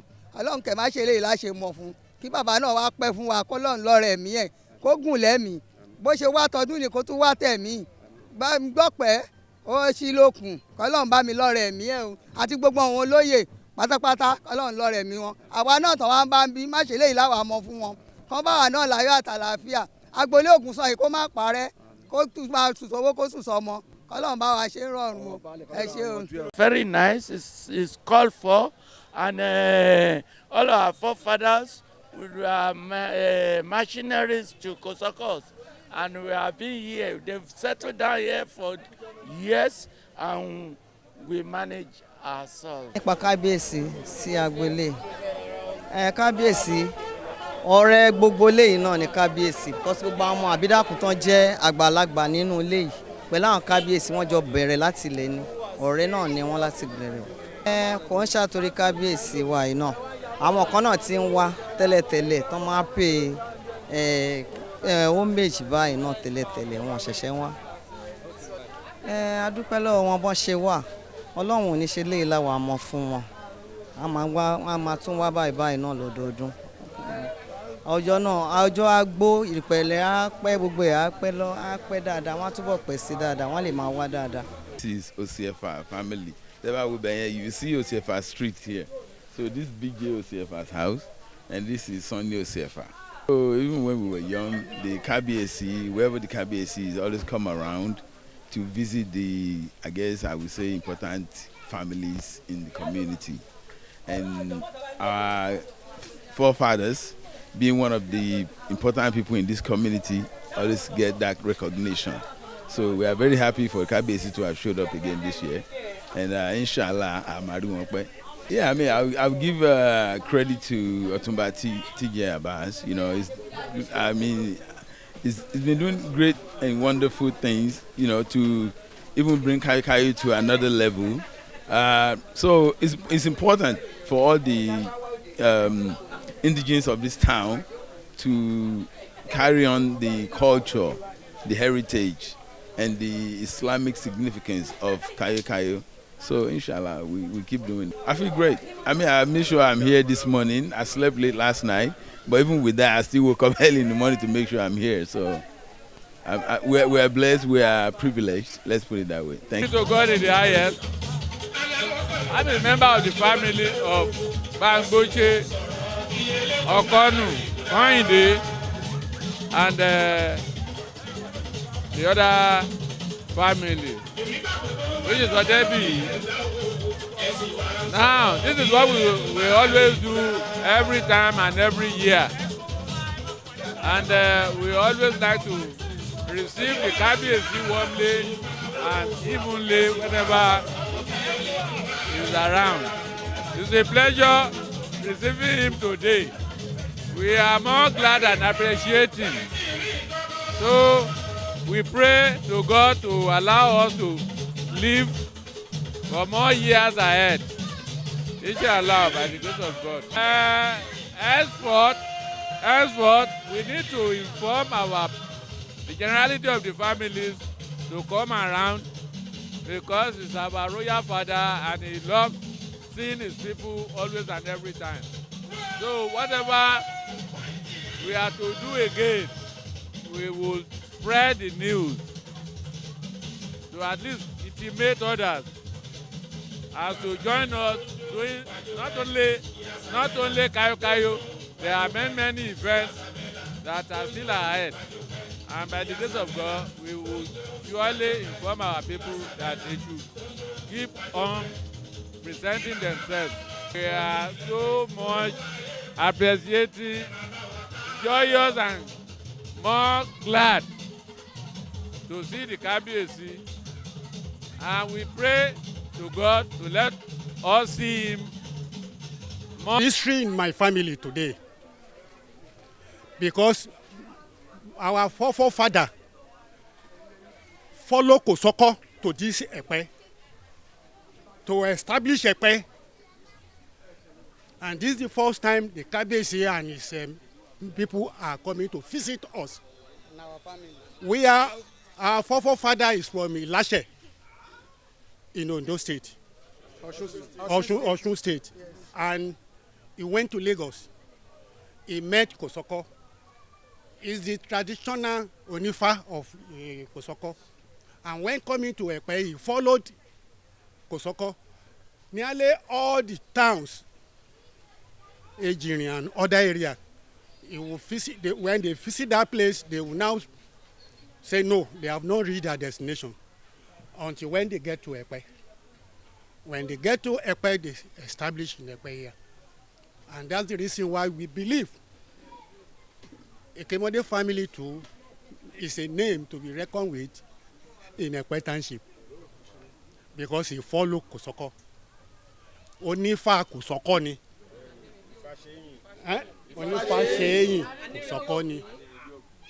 I want my brother to hear me properly, and he's hearing me properly. In view of that, we are so glad, we are so happy that during our regime, we are welcoming the Kabiyesi and the entourage. Yes, truly it's part of the Kayokayo program, and it's an annual process. So all the ancestors, those who came with Kosoko from Lagos, we do visit their houses to pay homage. So, yes, with the effort of our brother Otumba T.J. Abbas and other committees. So they had a series of meetings, make some networking to consult most of our sons and daughters, even beyond, so that for the financial purpose and moral, so that we can be able to have the successful program of the Kayokayo. It's good, you know, you can be able to see the youth and the people of the town, they are rejoicing, happy for the process, so which is normal thing. Yes, sir. God bless you.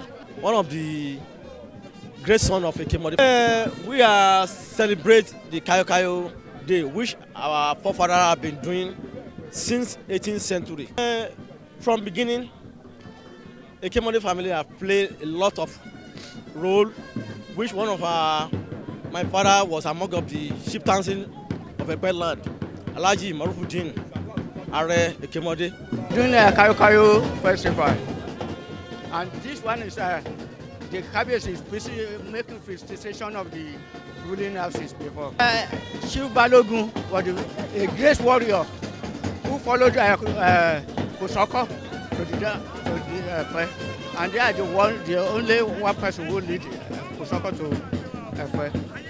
Then he has done several things. First, the central mosque, he was the person giving them the land, and this is the first mosque, Moshalasi Atinin, the first mosque in the Epe Kingdom. Well, it is a one billion in Epe Odun Kayokayo Tamanche every year. And my father, the late Obayemde Kazim, was the owner of this thing. He started it during his time. And that was the time when Wasiu sang a song that Bododun Kayokayo Shati Roni Wa Pemi Owo Tuntun Le Mi No. Time yẹn gangan ni kini yẹn bẹ̀rẹ̀. So wọ́n dẹ̀ máa ń ṣe Kayokayo fún gbogbo ìlú fún Alkausara, wọ́n máa tan ètùfù, wọ́n á lọ sí èbúté, bàbá ṣàdúrà fún wọn.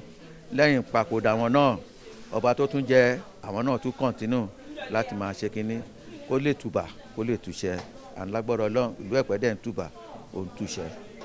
Role family ni pé papa wa ó jẹ́ Olu-Epe àkọ́kọ́ tó kọ́kọ́ gbé adé wọ ìlú Èkó Ẹ̀pẹ́ and Epe in general. And gbogbo àwọn ọmọ bàbá róòlù wa ní pé tí ọdún bá ti dé báyìí gbogbo ala máa assemble a receive ọba àtàwọn òjòyè ọmọ ìlú olóyè ìyàwó olóyè àwọn ọmọ àdúgbò àwọn youth Epe àti youth Òkè Balógun so role tá a máa ń play nìyẹn láàrin ìlú gẹ́gẹ́ bí ọmọ ọba tó jẹ́ pé bàbá wọn ló kọ́kọ́ jẹ ọba àkọ́kọ́ nílùú Epe. Royal visit of Edo compound is very peaceful, and what we even saw today is a very wonderful thing. And even exactly as we see this year, we want this many years to be even to sweet more than what we see this year. So and it's a very suitable, suitable things. Festival. So we even love it, and we welcome all our chiefs, the Kabiyesi and the entire chiefs and the Alpha. The Edu family, how the Edu family get to Epe, even is Edu follow when the Kosoko is coming, the journey of Kosoko to Epe. Even Edu is the last, is the smallest kids by then. I get it. So, and today, we thank God. Even his tenure is very suitable during the time that is a chief and is a ballet in this community, and it's a sixth ballet by then. The visit that we visit today, that the obas and the chiefs visit our palace today, very suitable. We love it. Excited. It's okay. It's fantastic. Although really I can't really say exactly what is happening because I happen to be a Christian, but then it's exciting because I usually be with. mi dùn púpọ̀ pé àwọn kábíyèsí àwọn olóyè wọn wá sí ilé wa lọ́dún yìí gẹ́gẹ́ bí èmi náà dẹ́sìn sì jẹ́ Olu-Epe Bákàrè Ajíbóríṣà. lọ́dún káyọ̀káyọ̀ ni tá a ṣe lọ́dún yìí Ọlọ́run má ṣe yìí láṣẹ mọ́ látòrí àwọn olóyè kárí kábíyèsí ọba wa kárí gbogbo àwọn yúùtù bá a ti ṣe tọdún ìkọdún gbà mí kó tó jù báyìí lọ. We are doing right now is the significance of our forefathers who came from Lagos to Epe in 1851. That is our King Kosoko. Yeah. With this visit, I am very, very happy because I am one of the high chiefs today. So that is why I'll be happy, and I'll be happy, and I'll be happy forever. We have been doing that. We have been doing that. It's already united. We have been doing that. It's already united. It's united. It's united already. Very, very well interesting, and it has been doing for the past years to date. Also, I was so very happy that my great-grandfather Ikujeya is one of the ancestors that follow Kosoko from Lagos down to Epe. By them coming down here, while Kosoko go back, he was number 4th ballet to rule Epe generally as ballet in Epe town here in 1899 to 1902 before he died. I think very, very okay, and I wish it more better than this to come next. I give God the glory.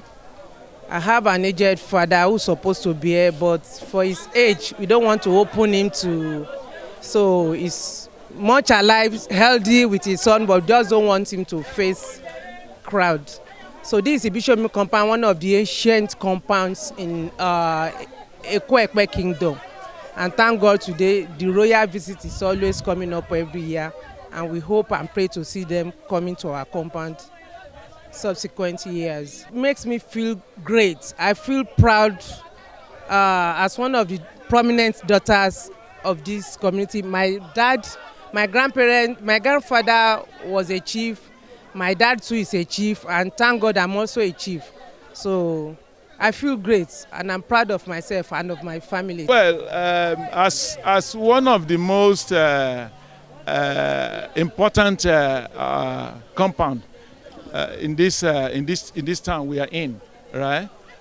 You realize that if you look around here, you realize that we are having the biggest compound in Epe here. It's spread from here to the next street, right to the other street, right to Popo, as well as Ojuagbara. That is to tell you the importance when it was taken from Oba of Ijebu-Ode, it was Oshodi that distributed.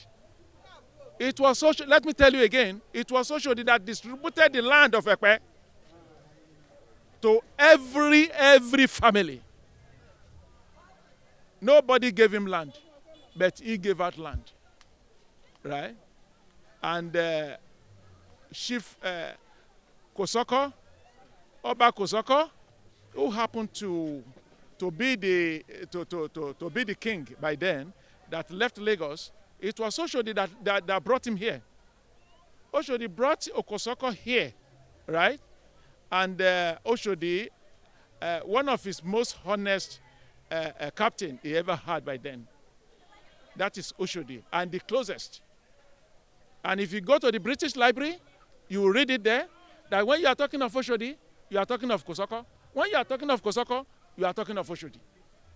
So this is the closest. This is the closest compound.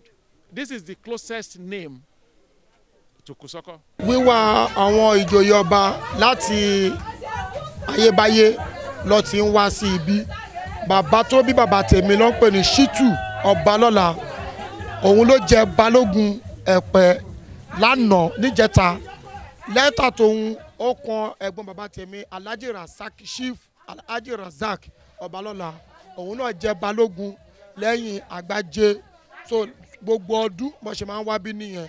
Wíwá àwọn tọdún yìí kódà ó dùn ju tẹ̀yìn wá lọ. Tọdún yìí gan ó peléke ju tàtẹ̀yìn wá lọ. We really appreciate our community pẹ̀lú wíwá wọn ní ọdún yìí. Kayokayo Festival #1 festival ni o. Kò sí ọdún tó bá Kayokayo. Lẹ́yìn Kayokayo kò sí ọdún náà.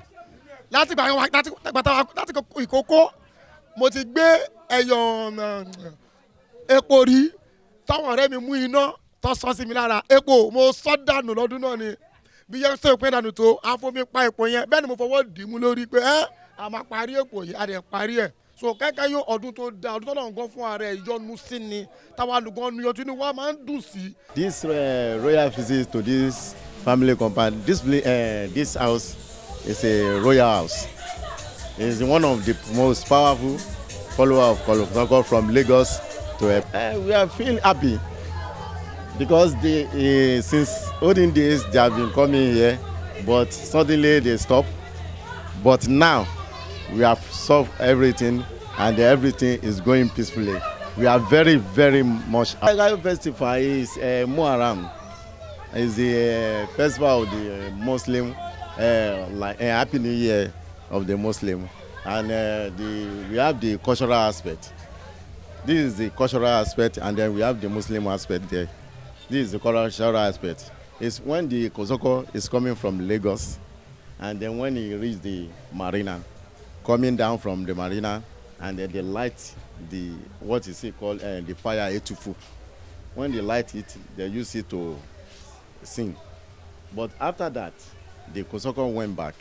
When the Kosoko went back, and then we started to celebrate it. We celebrate it. It's be like when the Noah is coming. That is how Kosoko move from Lagos down to Epe. Tí ó fà tán fi wá kò ju wípé à ń ṣe ọdún Kayokayo tó jẹ́ ọdún mùsùlùmí tí bàbá wa olóyè bàbá wa kí orúkọ ìtọ́ bàbá táwọn Kosoko tó wá tẹ̀bídó ló fi mú kí àwọn kan tán tẹ̀lé wá láti Èkó tó fi wá tẹ̀bídó. Bẹ́ẹ̀ ni láti Èkó Lagos Island láti wá. Ǹjẹ́ a fi ní pé ọdún Kayokayo yìí bó tẹ̀ jẹ́ pé wọ́n ti ń ṣe bóyá káà tó dáyé. I was born 1943. So ti yé.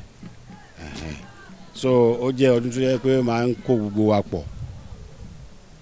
Lóòótọ́ a máa ń ṣe kan, but ọdún yìí máa ń jẹ́ kí ìrẹ́pọ̀ tún gbòòrò sí i.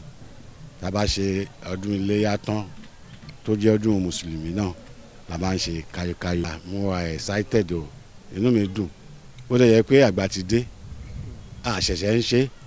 Àwa náà ń tẹ̀lé kábíyèsí nígbà kan tó bá ti jáde láago 7 àárọ̀ sí 8 àjọ ń wọ̀lú káàkiri ni tí wọ́n máa fi parí ẹ̀. Bọ̀tẹ̀ báyìí agbára yẹn ò lè jẹ́ kó jẹ́ ká lè káàkiri mọ́. Kọ́lọ́n kó lọ́rẹ̀ mi wá kó jẹ́ kẹ́yìn náà dàgbà. Well, the importance of the royal visitation is really for the community to recognize and pay homage to the founding fathers of our community. That's the main purpose. Apart from the religious side of it, to celebrate, the Kayokayo Festival and also the coming of King Kosoko to Epe, the main other purpose is for us to pay homage to all the founding fathers in our community.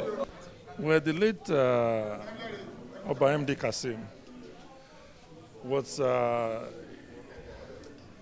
great man, a nationalist to the core, a fearless man that really fought the good fight for the Eko-Epe community.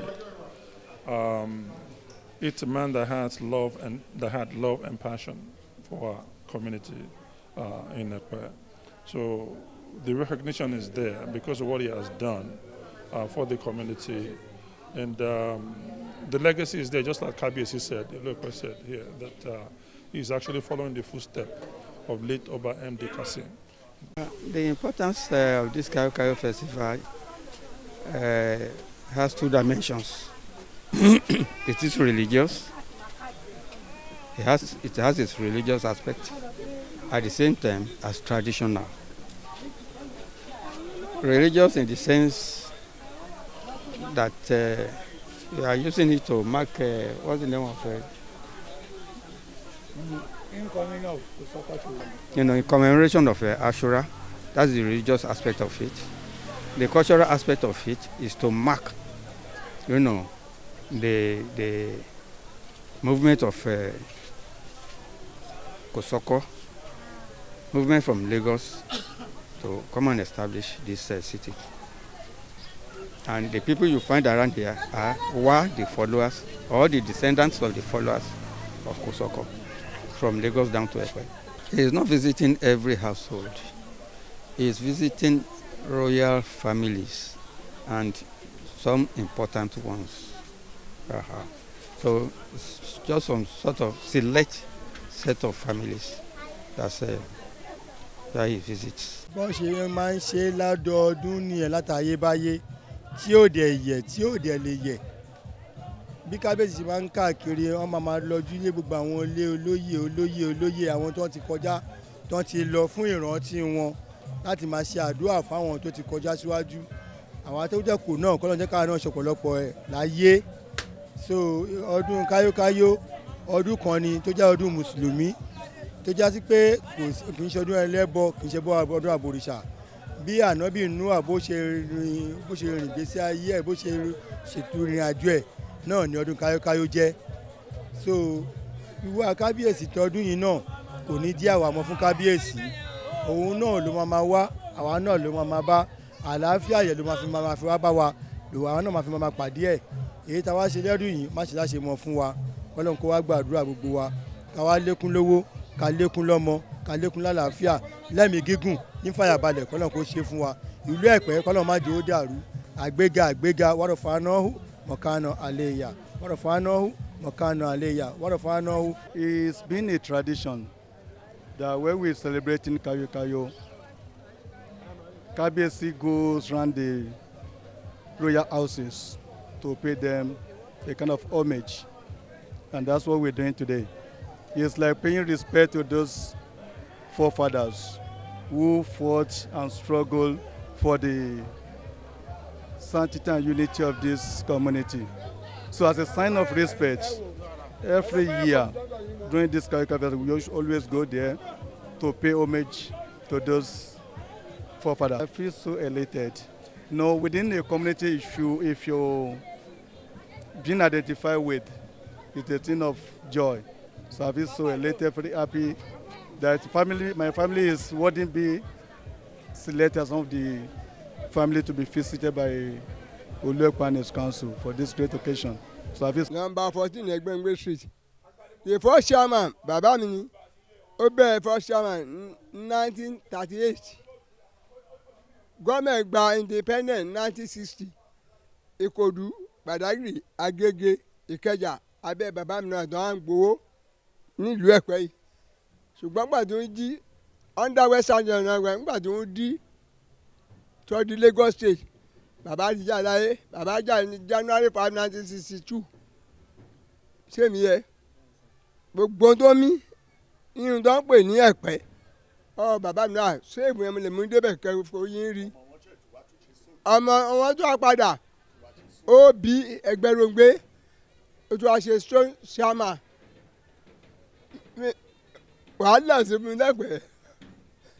Lágbára náà tó máa lẹ̀ mí pẹ̀sẹ̀ yẹn máa bá bì. Pẹ̀sẹ̀ yẹn máa bá bì. Ní sẹ́kù ayé òní mú yín àgbágbó òní pàdé yín. Bó ṣe wà láti ìbẹ̀rẹ̀ náà nìyẹn.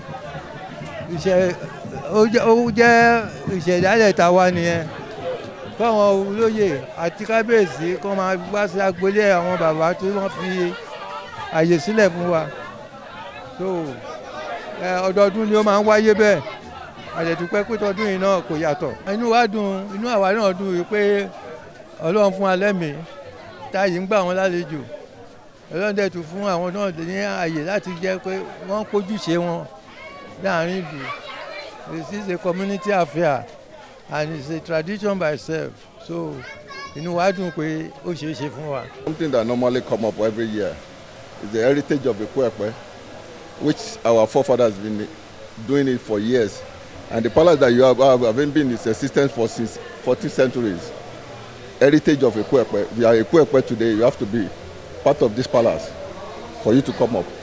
We have different of Orisha over here, 18 of Orisha, which is 18 Orisha in the palace for everybody to see. There's always a unity in Epe.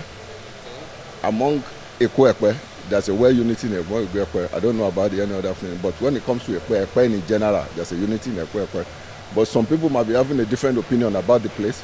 But as far as we concern the Apostle, we believe in unity, and there's a unity in Epe. It's fantastic now. This is his palace. This is his home.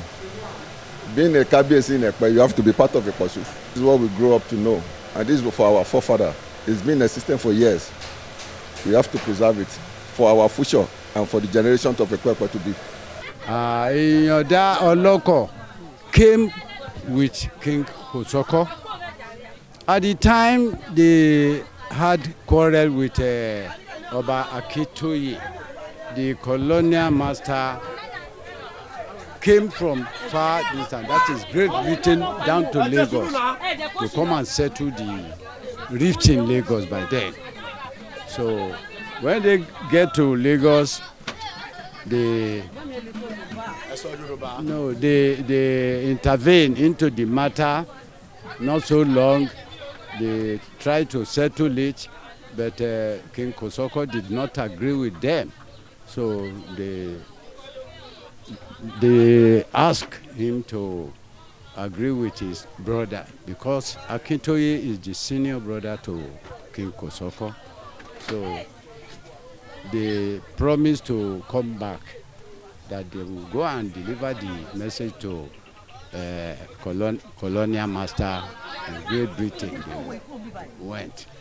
So King Kosoko and his people then decided to check whether they should prepare for total war.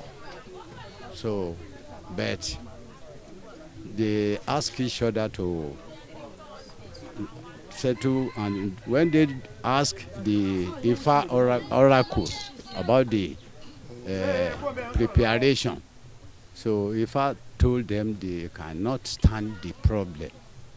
So they decided to leave with all instruments of chieftaincy in Lagos. Then they set out to come down eastward of Lagoon. When they get to Epe here, they ask their Ifa oracle, and he said they can sit here They first of all settled at Enyosa. Of about some days later, they decided to cross to this Epe land here. When they crossed to this place, they started to take position. Balogun Ajeniya goes to that area, he pursue, you go this way, so Inyada settle at Badoke before some time came down to Bado Saleh here, come and settle here.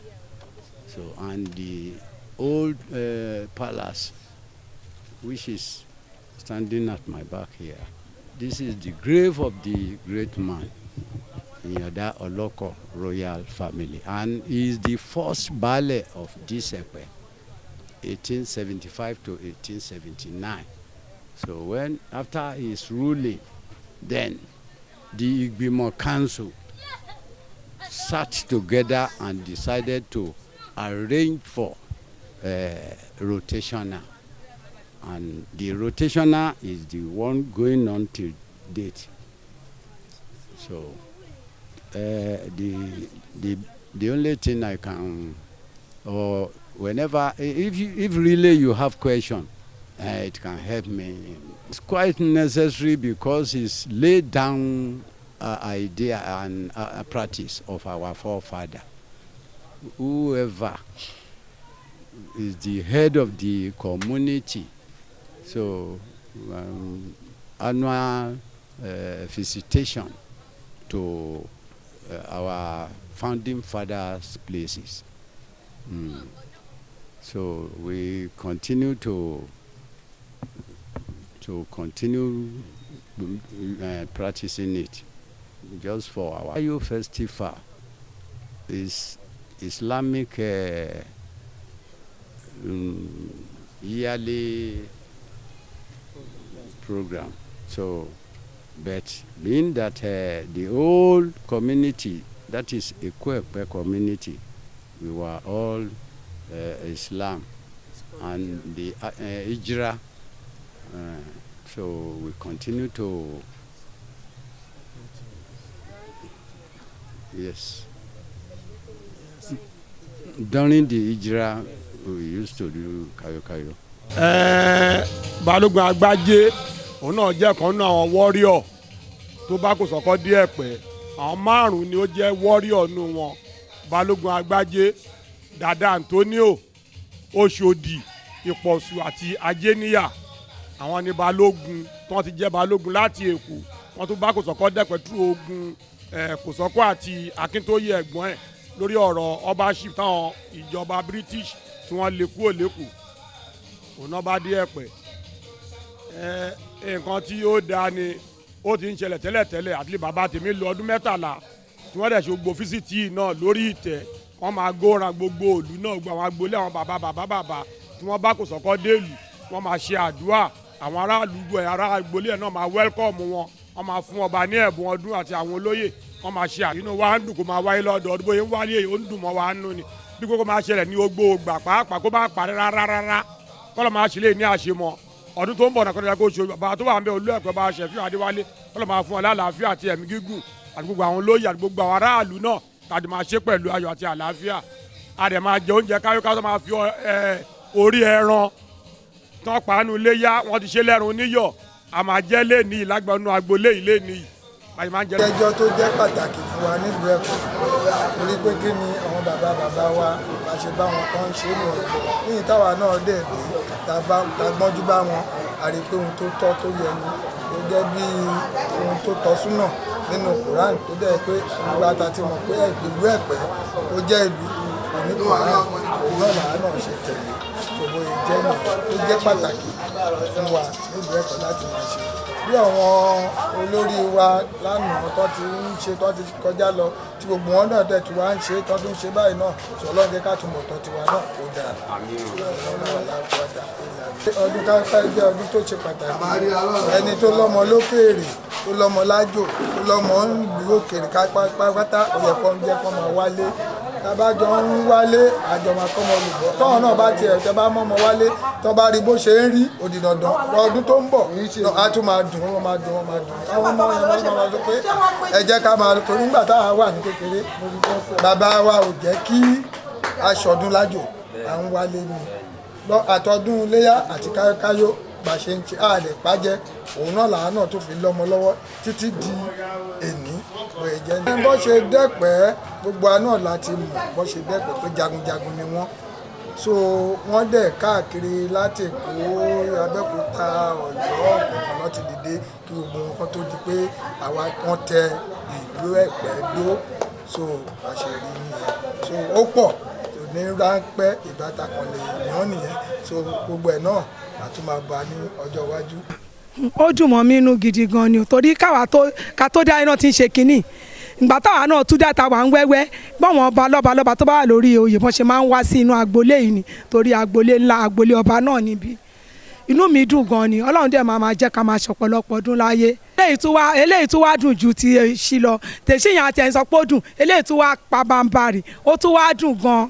alhamdulilayi rabbil alamin ìjáde wa ní ọdọọdún tí a máa ń jáde sí ilé kọ̀ọ̀kan ó jẹ́ nǹkan tí ó dáa púpọ̀ torí ó jẹ́ ká mọra wa ó jẹ́ ká mọ ibi tí a ní ẹ̀ka dé ó jẹ́ ká mọ ibi tí àwọn èèyàn wa wà ibi tá a lè wá wọn sí irú àpẹẹrẹ irú tó ṣẹlẹ̀ lọ́dún yìí tí ó ṣẹlẹ̀ rí tí àwọn ọmọ Kòsọ́kọ́ àrọ́mọdọ́mọ bàbá Kòsọ́kọ́ tí wọ́n wá farakún wa irú èmi ń sin inú èmi dùn gan torí nígbà tí wọ́n fi ọ̀pá Kòsọ́kọ́ tí wọ́n fi hàn wá ní pópó èmi náà mú fún pé kí n fi ya fọ́tò inú mi dùn gan pé inú tán èmi náà mú ọ̀pá Kòsọ́kọ́ gangan mo mú dání so ó jẹ́ nǹkan tó dáa irú àwọn ọmọ wa kéékèèké tá à ń kó jáde yẹn àti àwọn ìtàn tá à ń gbọ́ ó jẹ́ ká mọ̀ ta àwọn olótẹ̀lé Kòsọ́kọ́ wá àwọn wo làwọn yẹn náà tún pè tí wọ́n tún fara kún wọn so ó jẹ́ nǹkan tó dáa púpọ̀ in fact tí ó bá ṣe pé bóyá ó jẹ́ ẹ̀kan lọ́dún ni ìbá sọ pé kó máa lọ bẹ́ẹ̀ gbogbo ìgbà torí pé ó tún níbàámu pẹ̀lú ọ̀rọ̀ Ànábì wa Muhammad sallallahu alayhi wa sallam tó ní ká máa yẹ ojú lé àwọn alálẹ̀ wa wò ká bá a lè mọ báwa náà ó ṣe ní ìbẹ̀rù Ọlọ́run sí gẹ́gẹ́ bí ọ̀rọ̀ Ọlọ́run tó sọ nínú Suratul Mulki wípé Ọlọ́run ló ń pa àwọn tó ti kú òun náà ló ń fi ẹ̀mí àwa ta wà ń bẹ̀ ló fi ilẹ̀ liyabluwakum ayyukum ahsanu amala láti lè fi mọ talẹ́ni tó fẹ́ ṣe dáadáa sẹ́mi Ọlọ́run nínú yín so ìta ṣe yẹn náà ó wà ní déédé ìbámu tọ́lọ́run náà ni. alhamdulilayi rabbil alamin ibi tí káyókáyó délé ni ó jẹ́ nǹkan àmì tó dáa torí wípé àwa mùsùlùmí tẹ̀pẹ́ àwa nìkan là ń celebrate káyókáyó kódà ń gbogbo Nàìjíríà bó dẹ̀ ṣe wà nínú ìsìláàmù nìyẹn àwa náà wá ṣe débi pé a tún fẹ́ lójú dáadáa ẹn pé yóò ní ṣe nǹkan dáadáa báyìí kó má ṣẹ̀ṣẹ̀ díẹ̀díẹ̀ nú ẹ̀ àná tún wá fẹ́ lójú gan gbogbo pa à ń gbélére wa kò sínú ìsìláàmù àmọ́ ìsìláàmù ò tako orin. As the sun began to set, the king's entourage returned to the palace. There, Oba Shefiu Adewale shared his blessings to the people, while the chief imam offered final prayers as the 2023 Epe Kayokayo Festival visit to royal homes and historical sites came to a close.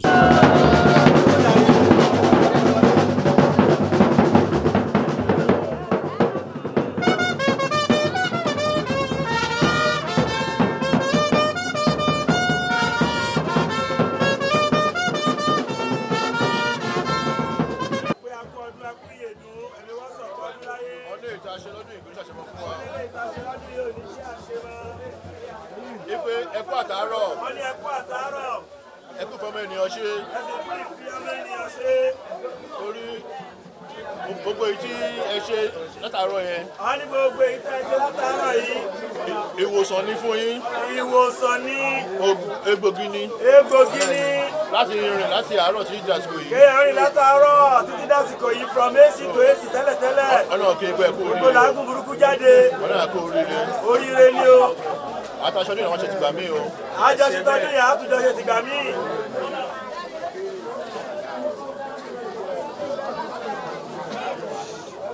Ọ̀nà wa kí wa lẹ́ẹ̀kan sí. Bàbá kábíyèsí ọ̀nà wa kí ẹnìkọ̀ọ̀kan wa lẹ́ẹ̀kan sí. Pé ká lọ máa múra ọ̀la sílẹ̀. Wọ́n ní ká lọ máa múra ọ̀la lẹ̀. Ká lọ sinmi ká lọ bomi sára. Ẹ lọ bomi sára. Ká lọ sinmi nínú ilé wa. Èyí tẹ́ ìdílé ní kékeré ní tọ̀lá fún wa lékè ká. Ọ̀tún làwọn ní bàbá bá rí ẹ̀. Ọ̀tún làwọn ní bàbá bá rí ẹ̀. májẹ̀mú ni má fa ìwà jí máa dúró. ọ̀nà ẹ̀ṣẹ̀ gan-an. ọ̀nà ẹ̀ṣẹ̀ wo. adúpẹ́. ẹ̀ṣẹ̀ adúpẹ́ o. ọ̀ṣọ́ àmójú o. àwọn kábíyèsí ní akéwì ẹgbẹ́ kábíyèsí o. dáì máa wà dá o látòkò sẹ́rí máa dá. ní látòkò dáì máa wà dá o látòkò. àkóso iná títàn ti ìrọ̀lẹ́ yìí ní agbára náà ẹ̀mí tó ṣe ti ọdún ìjọ Allah. So a kí àwọn bàbá wa Dr. Kòsọ́kọ́ Oyèdèkọ́, a tún kí àwọn bàbá wa Abel Osiẹ̀fà tí wọ́n jẹ́ ti chairman Kayokayo ti last year. A kí gbogbo àwọn ẹbí ará ọ̀rẹ́ àti ojúlùmọ̀ tí wọ́n tẹ̀lé àwọn bàbá wá sí ibi ètò ìdìbò ìsàlẹ̀.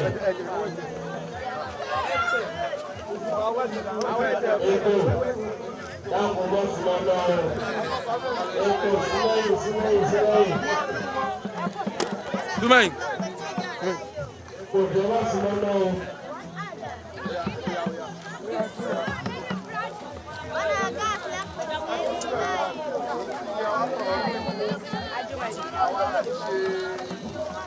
ilé ìdìbò náà ó ní àwọn bàbá wa ti kọ̀ ẹ̀mí tó kọ́ tẹ́lẹ̀ ọlọ́run máa kọ́ tẹ́ ọdún bẹ́ẹ̀.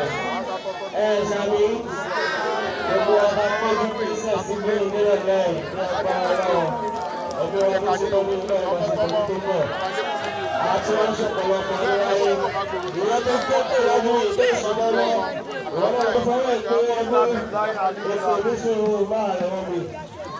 Ìwọ́n tó fọwọ́ ìpé ọdún tó gbé pèlú pé ọdún lọ́dún ìwọ́n náà máa parí tó pọ̀ ọmọ ìṣàmì gbogbo àwọn tí wọ́n ti rà lọ́dọ̀ kárí sí gbogbo àwọn tí wọ́n rà ní gbogbo kánà lóríṣiríṣi gbogbo àwọn ọ̀rọ̀ máa ṣọ̀pọ̀. That has always been there for him. Baba is ready. He's ready to go. Go sir! Go sir! Just continue. Just continue. The transformer, the inverter, and